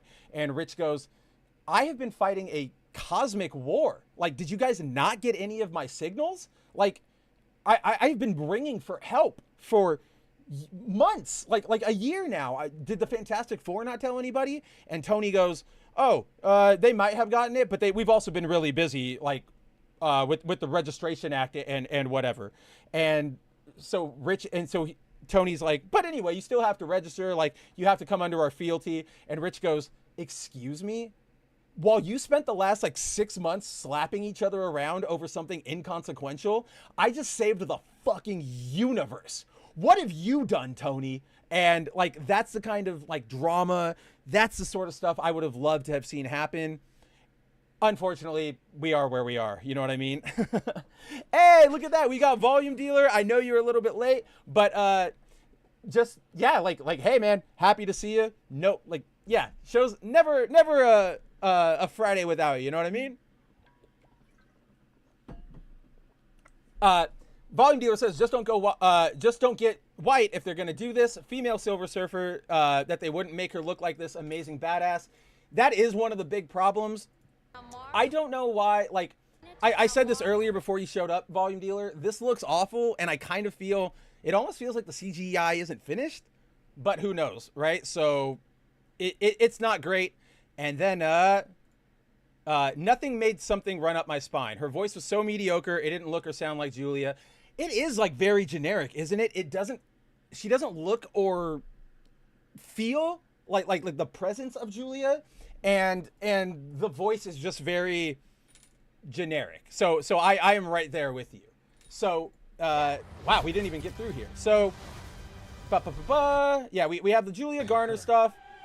There is, I will admit, I don't like Pedro. I do not like Pedro. But this bit right here is a very, very Reed Richards-like feeling thing to me, where, like right here. Are we safe? I don't know. Right? Like, are we safe? And I don't know. He's still not a good read, but I will give props to this line writing and the delivery here. Like, it felt like Reed at the very least, right? Then we, let's see, what was the other thing? There was, oh yeah, so we'll just let it keep going. They're going up into space very clearly. I don't know what they're going to be doing. There's not enough time. Reed on his big old board. I'm not giving Franklin's coming. Big G! Finally, we're getting Big G. So, this is another bit that actually gives me a lot of confidence or not confidence, but interest. This set design, like, they really, really committed to that retro futurism. And they really, not just like, oh, what if we just threw in a 50s looking car on the street? They thought and sat down and said, like, what would it look like if that 50s design aesthetic really kept going? And I am a very, very big fan of that. I like that modernization of the Fantastic car there. And in terms of their suits, I'm torn. On one hand, I'm not torn on the fact that I will give huge props for the fact that these are like superhero costumes, and I'm not seeing like stupid MCU lines, or they're not armor plated, or, you know, black leather, as who was that? Cyclops likes to make fun of Wolverine in X1 for asking about. So mucho credit to Marvel for that. And also for keeping the color. Like, that is some stark ass blue, and I'm very, very proud of them for that, because we know Marvel, they could have easily gone very, very faded. But what I don't think I like is there's this weird design element here, and I can't unfortunately zoom in, but I think you guys can see it. I don't know what it's about, but it looks like each outfit has like a different layering of the, like, this white bit on their suits, and it's supposed to be like, you know, you see Reed, he's obviously 1, so he doesn't have any blue. Sue is like 2, so she has the little, or not blue, but the white. So Sue has the white. 3, you can see it on Ben. It goes down to like his elbows, and then on Johnny, it goes all the way down. I don't know what that's about. I'm not a big fan of it, just like aesthetically anyway. Like, even if this wasn't a Marvel thing, if you just said, hey, here's some clothes, what do you think of them? I would go, I'm not sure about that. But that aside, I do think these look really great. At the very least, whether intentional or not, Sue looks amazing because the neck white is basically just their 90s costume. So I really, really can't be mad about that. So again, guys, like I said, there's things here that are hitting it for me, that are showing more dedication than I normally see from these things. As a family. Also, I'm so kind of bummed, guys. Like, I'm not gonna like Friday Night Tights crap my pants for like 5 months over just this one thing. But it bums me that this scene right here is done with Shala Bal instead of Norin, because it's just cool, guys. Like, how cool would it be to see a cosmic surfing thing like going through fire explosions? I don't know. So cool. So very, very cool. Has to be us. Flame on. Yeah, so who pointed that out here? Volume Dealer pointed it out. The stretching was really good, like bubblegum. So first of all, yes, I saw this, and this is one of the specific shots that I went, okay, you guys are proving me wrong here, because not only is it a really good like stretch visualization, they're not being lazy with it. Like here, to their credit, like Reed is twisting in midair, so he's not just like, he's like, they actually have to get that twist and all of that physics right. Again, I know this is a trailer shot and maybe the rest of him looks terrible, but I was really happy to see this level of stretching. It's crazy because just a few years ago, remember, Marvel went, oh, we can't give Kamala Khan her stretching powers. It's too weird. It's too complicated. And then I honestly think, guys, it was One Piece, the live action One Piece, that really put Marvel in their place, because they did Miss Marvel. That came out, and then like a year later, we got One Piece with Luffy stretching all the time. And it's not the best. It's Netflix budget, but it still looks really, really good for stretching powers. Or let me rephrase that. Like the combat when he's fighting looks a little, there are points where I'm like, okay, I can see the CGI, but like that shot we've all seen of the live action Luffy where he's like pulling his cheek out, that looks fantastic. So I really am like, you guys got punked, didn't you? You really got punked. You had to step up. I did notice the thing with the chain. So let me put this out here to you guys, because I have seen a lot of people talking about this and saying it's like either a Man of Steel reference or a swing, or saying like, look, Zack Snyder knows like the formula. I guess, but to me, this is just like, this happens in a lot of comics. Like there's X-Men comics where Colossus has to move a boat. There's a really good Ghost Rider issue I just read where he forces some like Atlantean like guard guys to drag a Ghost Rider shipwreck that's on the ocean floor to Namor's doorstep. It's pretty great. So as far as I'm concerned, it's just another shot. Yeah, it evokes that Man of Steel thing, but I don't really know if they care, right? Like that's a movie from a director who's not in charge of the universe anymore, in a universe that's dead, and this is, they're still going. So it's a cool shot. I'm always about, old school shows of strength like this, and but yeah, more so I don't really see the Cavill stuff, and I don't know if that's what you were referencing, but that's just something I have been seeing. And then, let's see, where were we? Yeah, so that shot could be cool with her powers. We will protect you. Bum, bum, bum, bum, bum, bum. Oh, I didn't even, holy crap. Okay, we'll go back to that. I didn't even realize that. And then this might be the thing that really like sealed it for me, right? Like my okay, you've got me this time, Marvel, which is, I mentioned it before, I'm not positive, but it looks like this is a miniature set that they had somebody put on Big G's boots and walk through. And if that's true, that's the Toku stuff we were I'm talking about. That's what I want to see. So I am all for that. And again, just any cool shot of Galactus, I'm gonna freak out about. You guys might remember when we had when we were having shows last summer, when they first showed off the San Diego Comic-Con images of Galactus, like looking through the windows and stuff. I was very excited then. It's only ever increasing. I really, really hope he turns out cool. So this is, I didn't even realize that, Volume Dealer. So what Volume Dealer is saying is, no, it's about the depth of the water. And yeah, I take my L. I didn't even think about that. Where is it? There you go.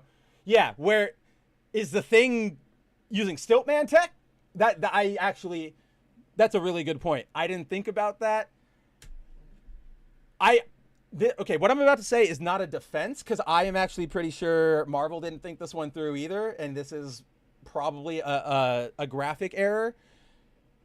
I will give them an out that I think would be interesting, and this is a potential thing they might do, but I'm not saying this is what they're going to do. I'm not betting this is what they're going to do.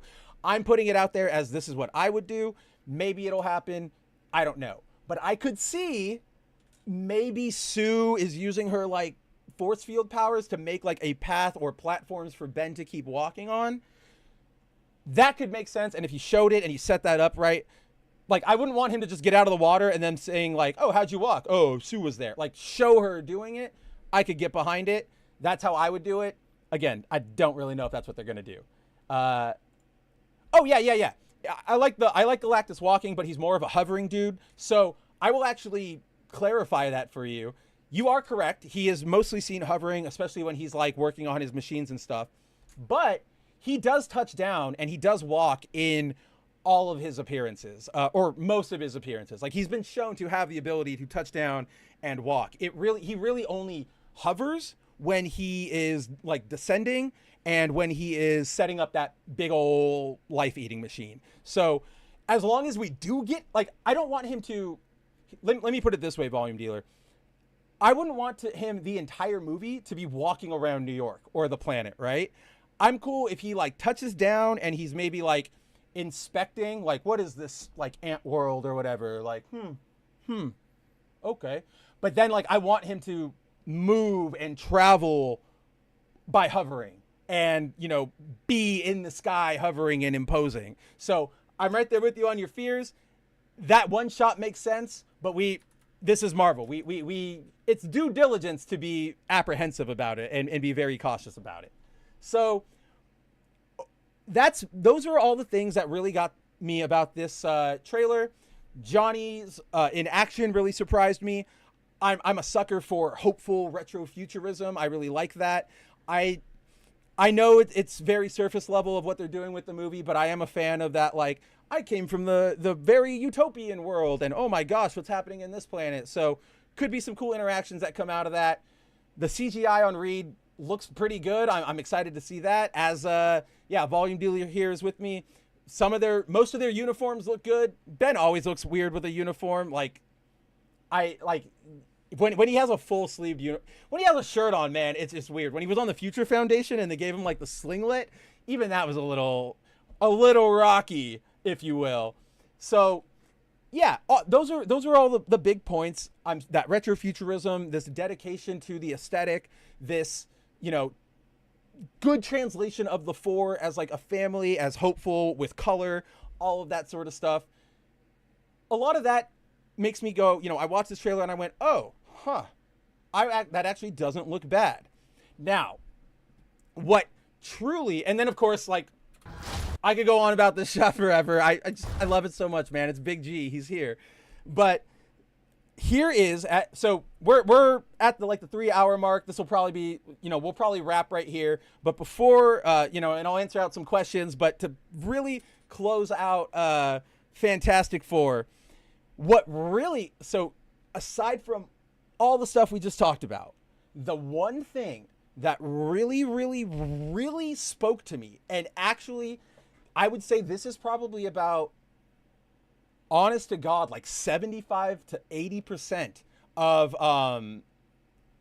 my outlook or my optimism towards this trailer at the very least, right? 75 to 80% of it is resting on the fact that this trailer, unlike every fucking movie in Hollywood for the last decade, it does not feature a minor key cover of a pop song, right? One of you guys mentioned Ultron earlier, Age of Ultron. That's a good example, because remember that movie did the minor key version of the Pinocchio No Strings Attached, right? Like, that's the sort of trend I'm talking about.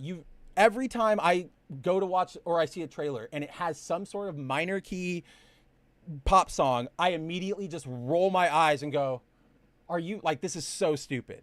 And they've done it for Marvel movies, as I just pointed out. So the fact that I got through this trailer and none of that happened, I was baffled. And that, to me, I don't know if this is just me projecting or reading too much into it, but I was like, that, my friends, that right the fuck there means somebody is caring about this, right? Like, they're not just considering it a cheap marketing thing. Like, they went, oh, because if they really wanted to be easy, it's such an easy way to get popularity or attention, right, guys? I'm just going to pick a random song, Shake It Off by Taylor Swift. If they minor key covered Shake It Off and they put it in the Fantastic Four trailer, you would have all the trailers about, or all the articles about the trailer and the actors and whatever, but then you'd have a whole other economy of articles about, that's right, you heard the Taylor Swift song in that trailer. Taylor Swift is in, Fantastic Four.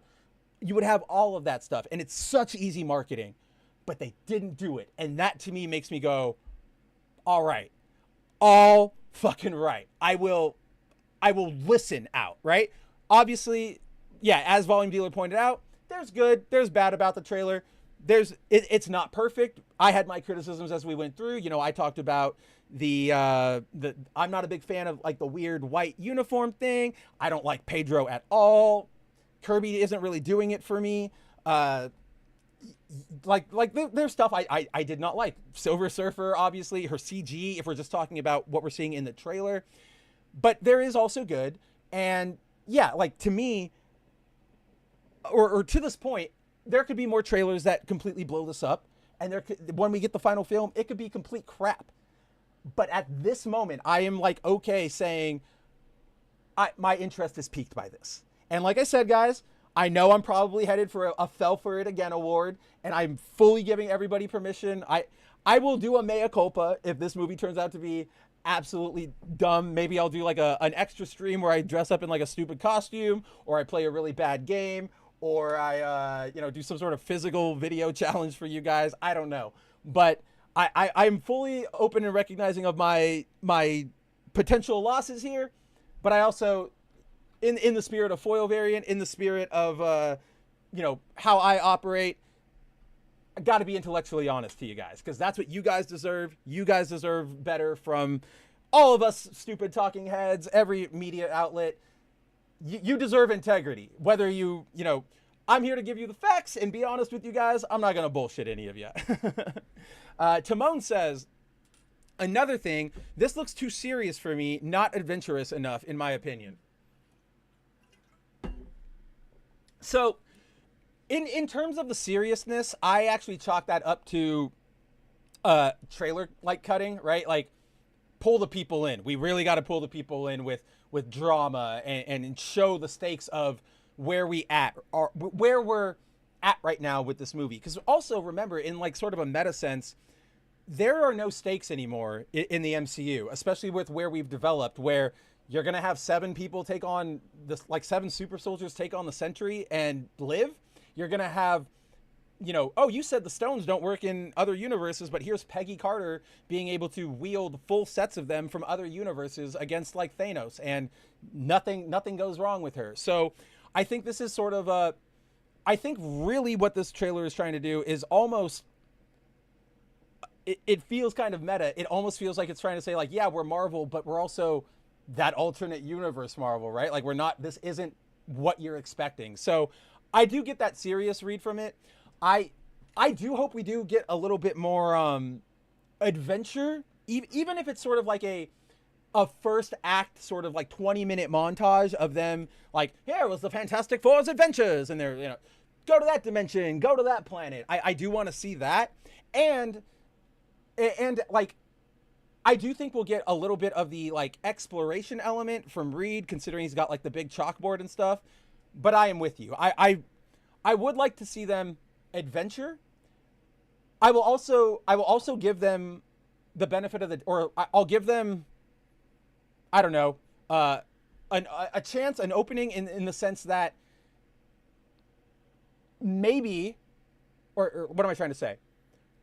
With Franklin being born in this movie, I could see the second, you know, movie, if we get one, and if they all end up okay out of Doomsday and Secret War, I could see I would kind of want that to be the family adventure, right? Or like that, I would want that to be the adventure of, we've got the kid, maybe, you know, depending on time, maybe we just say there's a time skip and they have Valeria too, or whatever. And I think that would be more fun than trying to shoehorn in, or not, it wouldn't be shoehorning, but like if you tried to have a full adventure plot with the Galactus like coming to Earth plot, it's gonna get a little too messy, just because unfortunately that plot doesn't really have adventure, right? Like even if you go back to the original comics, the where you know, when Galactus comes, they're on Earth, and it's really about them finding the nullifier. Like they don't even have to really like explore for the nullifier, right? Silver Surfer goes, hey, we can go find it.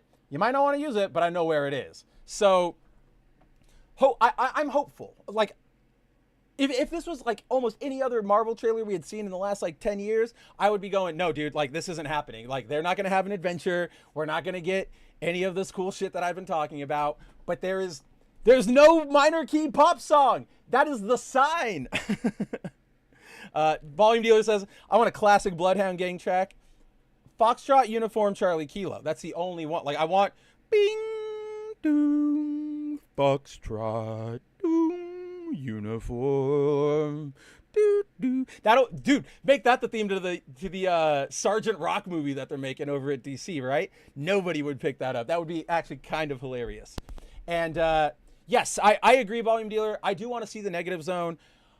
I think there's a good chance we'll see a lot of this stuff. I just don't know how much emphasis we're going to get. I truly do believe that we're going to see some sort of montage thing in the very beginning or relatively early in the movie to catch us up to speed on how smart Reed is, on how like how many social advancements Sue has been able to accomplish, how the community work Ben's been doing, the outreach, or the what do you call it, like the PR outreach on the Four's behalf that Johnny's been doing. So we'll see.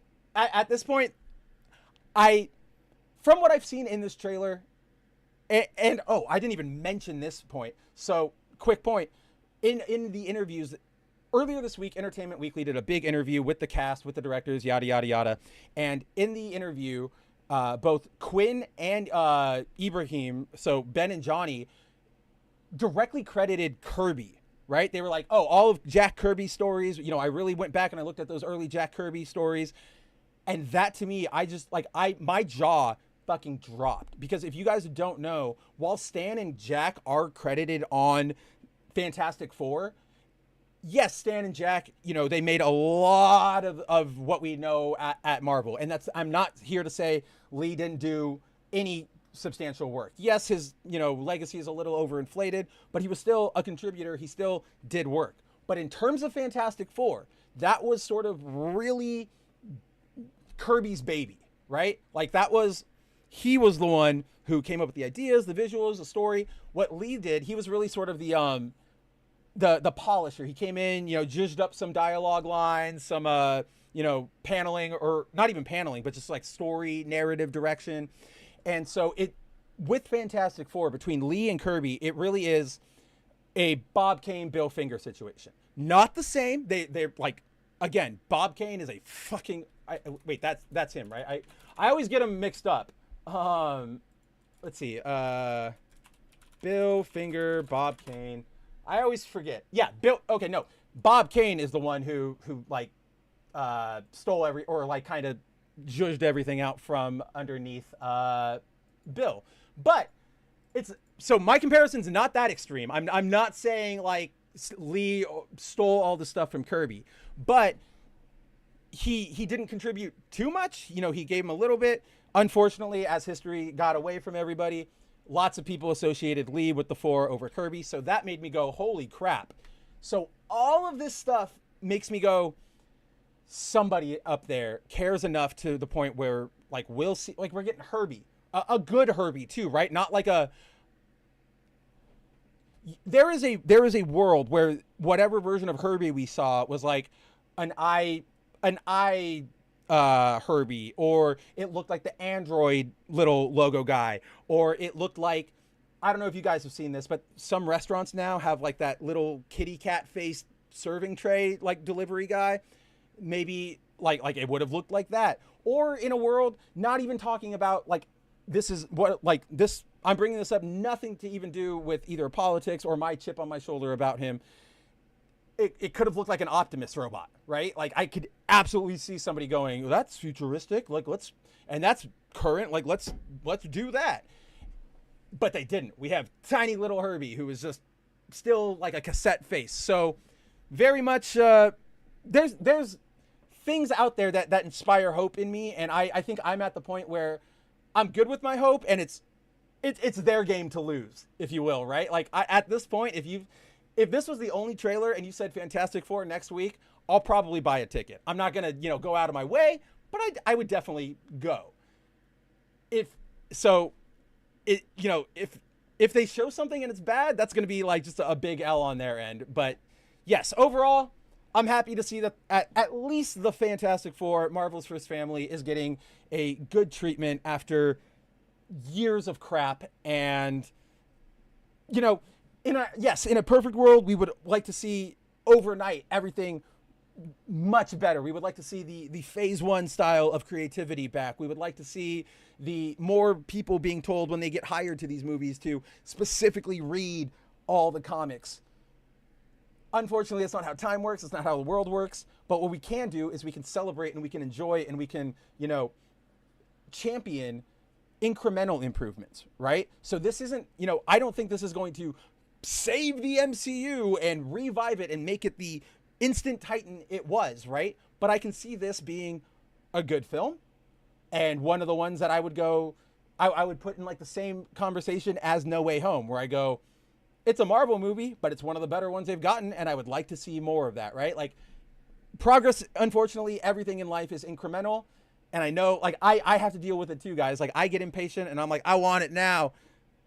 Unfortunately, it doesn't work like that, but at least we all have each other. We can hang out and keep going. Like, don't worry, Volume Dealer. Don't worry, Shinkai. Don't worry, Zero. Like, even though things like aren't moving as fast as we're hoping, they're still moving.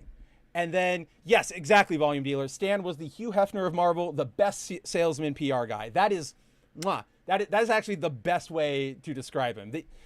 There's a reason why he is the one that everybody knows and remembers, right? All right, let's see. Wow, we went 3 hours into, we went a little bit over our 3 hour limit, but that's okay. I missed you guys. I wanted to hang out with you guys. I wanted to talk about Fantastic Four. I wanted to talk about Superman, everything we were talking about tonight. I know we didn't really hit 4chan.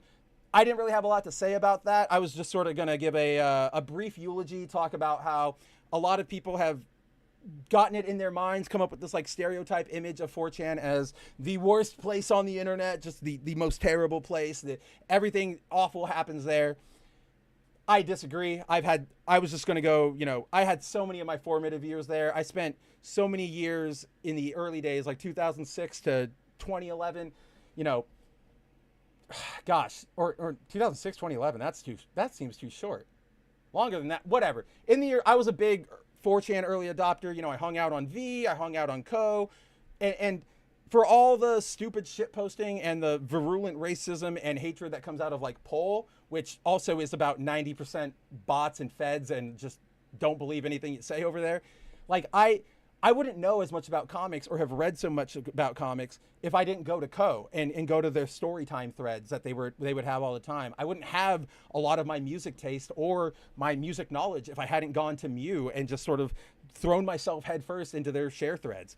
My video game taste might be more normie than I would want to admit if I hadn't gone to V and started being exposed to, you know, here's a Japanese game you might not have heard of, here's a Korean game, here's all of this stuff. So as with all things, there's good, there's bad. I would say 4chan was honestly probably more overwhelmingly good than it was bad. It's just the worst actors will always become the central figureheads. So that's all I really had to say about 4chan.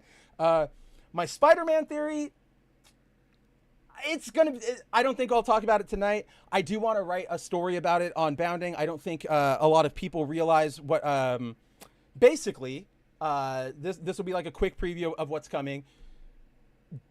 Long story short, if you're not happy with, you know, all the shit that's happened to Spider-Man in recent years, from, you know, Paul to yet another reset to Chasm to all of that crap, the good news is that's not, you know, who that's happening to, that's not Peter Parker.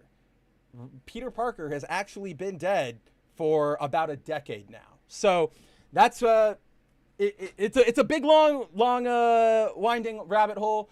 I'll have that up on Bounding eventually, but I think that's probably where we'll call it tonight. I know that I do have it got unpinned. Sakura Mita did have one question. We'll answer that before we head out of here. But Sakura Mita asks, sorry if I repeated, but do you think Hollywood is going to blame Sonic after the controversy of the first movie, which led to more faithful adaptations? So I do understand what you're saying, but I'm going to start off by saying I sort of disagree with the like, what am I trying to say here? I disagree with where this like question, or like what this question is predicated upon, right? Because I don't think nobody is going out there and going, I want to fuck up this adaptation on, I mean, some people do, but, you know, most people they're not going out there saying, I want to fuck up this adaptation on purpose. Yes, this is my perfect scheme. And, you know, after Sonic, they're going, no, my plans to ruin everything.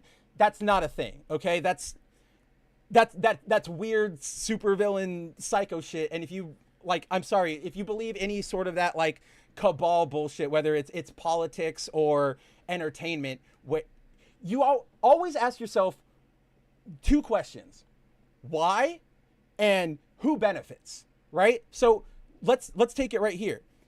Let's pause it and say Hollywood does have a concerted effort to intentionally blow up every single IP they have ever gotten their hands on. Why would they do that?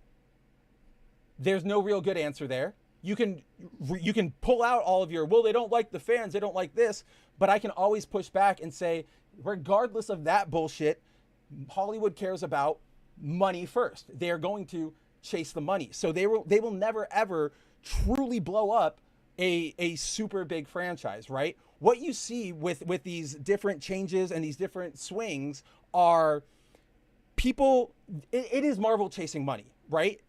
That's all what it boils down to. I'm going to start sounding like a really annoying lib for a second, but it is that capitalism that runs through everything we do, where so like, what am I trying to say here? Let me get a drink real quick.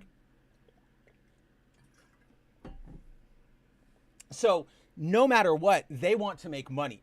So when they gender swap something, when they race swap a character, when they make one of those big changes, they're not very rarely, maybe if it's like Rian Johnson or Taika Waititi, aside from like 0.01% of Hollywood, nobody wants to go, I want to blow that up, because that means you're not getting money anymore. When they see all that subversion you're seeing is mostly them trying to chase trends. If it was not chic and socially like a popular idea back in the mid 2010s to really start emphasizing race and gender and everything, they wouldn't have done it.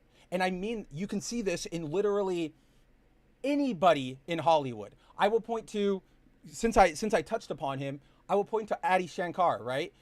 Adi Shankar, in the lead up to, oh man, where the fuck is that image? I'm gonna bring it up every time because I hate it so much. It's so, I think, did I save it? Please tell me I saved it, because that was a high quality version of it that I didn't save it. God, this is going to be like the third week in a row where I've brought up this picture. But a couple years ago, right? Like, this was Adi Shankar. He was your very typical shit lib, like, are you going to arrest me? Like, I mean, I don't have the window open. So this was Adi Shankar just a couple years ago. And look, like, the very, I'm brown, are you going to arrest me too? Making these, like, stupid protest statements, right? And then, like, so this is just an example of one of the people, but since the election, like, Adi, we're talking about Adi Shankar, Mr. Are you going to deport me if I'm brown? War on terror was bad. Let me turn Devil May Cry into a statement about American imperialism. He went to the Trump inauguration. He's hanging out with this guy right here who is an Indian. He went to jail. He committed a bunch of financial crimes. Trump pardoned him because we don't have a fucking country anymore. And that orange piece of dipshit doesn't care about the American people or law. So he got pardoned.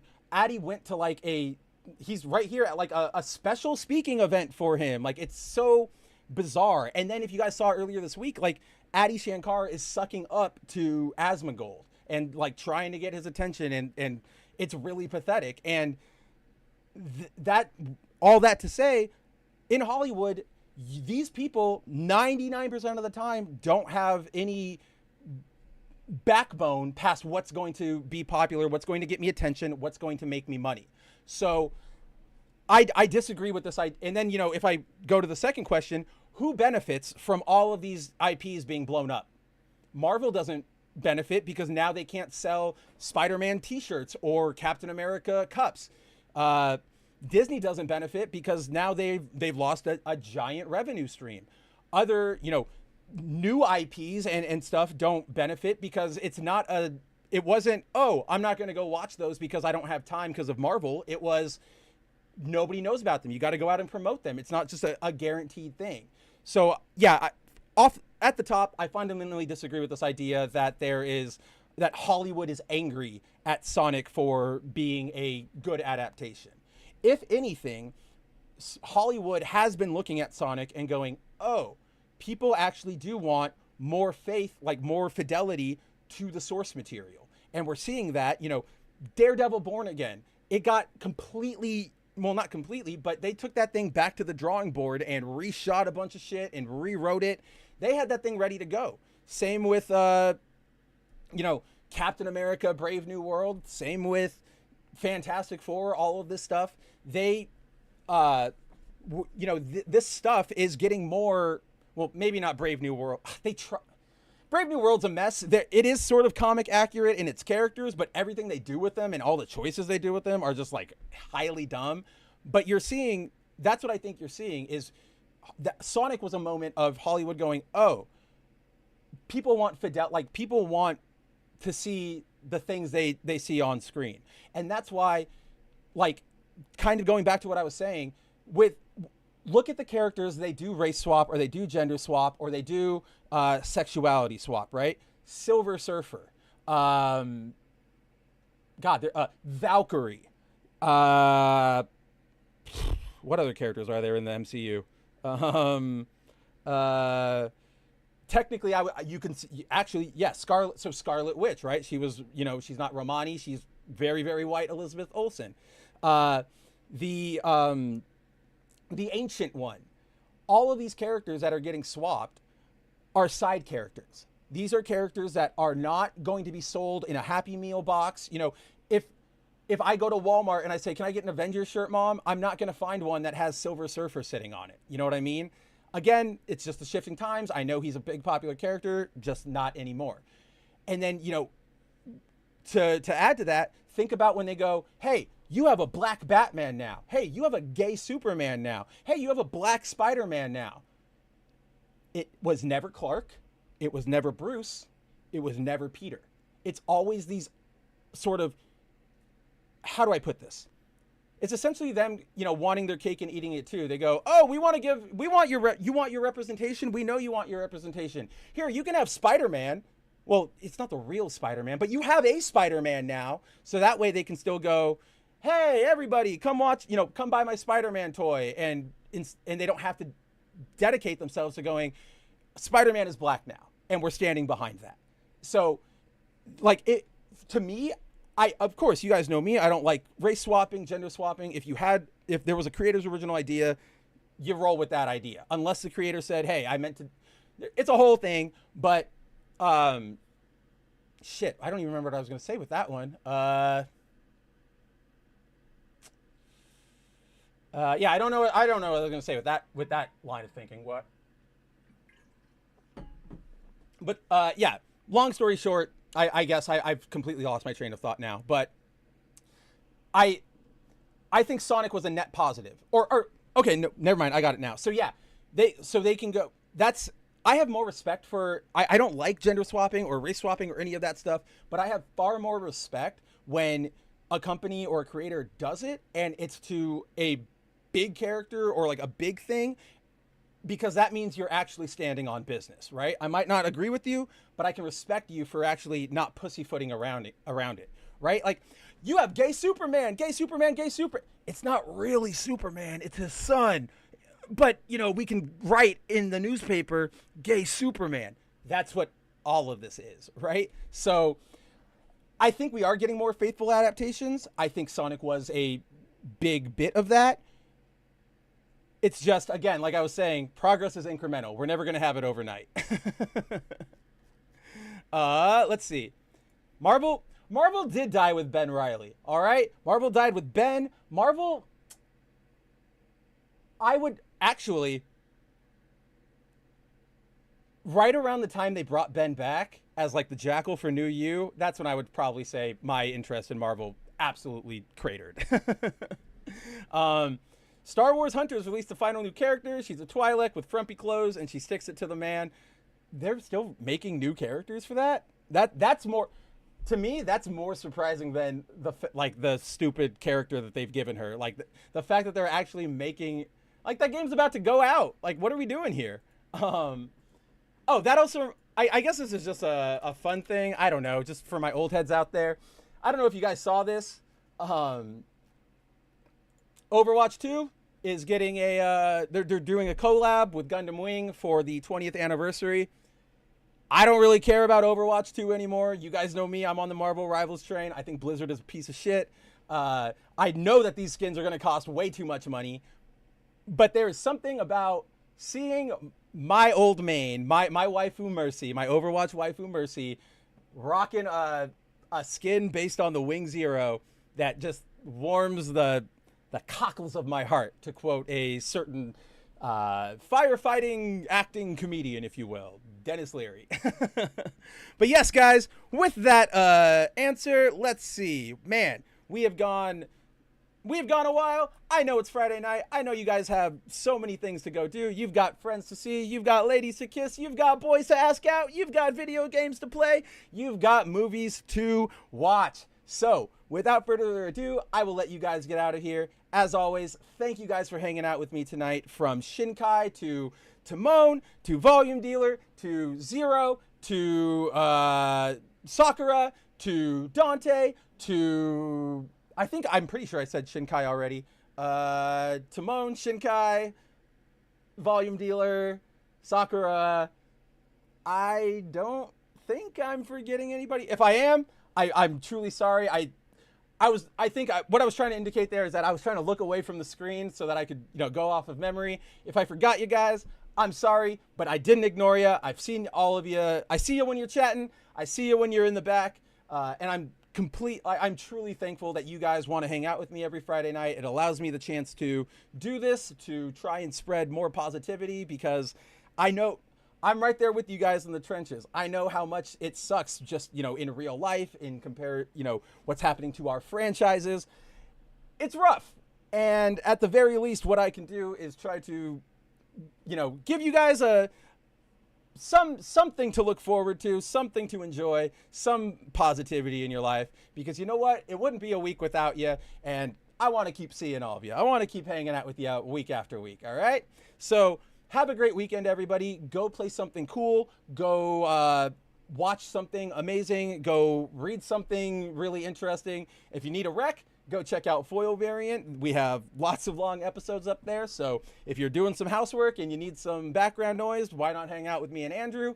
As always, you can check me out next week. We'll be right back here. Same Mav time, same Mav channel for another episode of The Good, The Mav, The Ugly.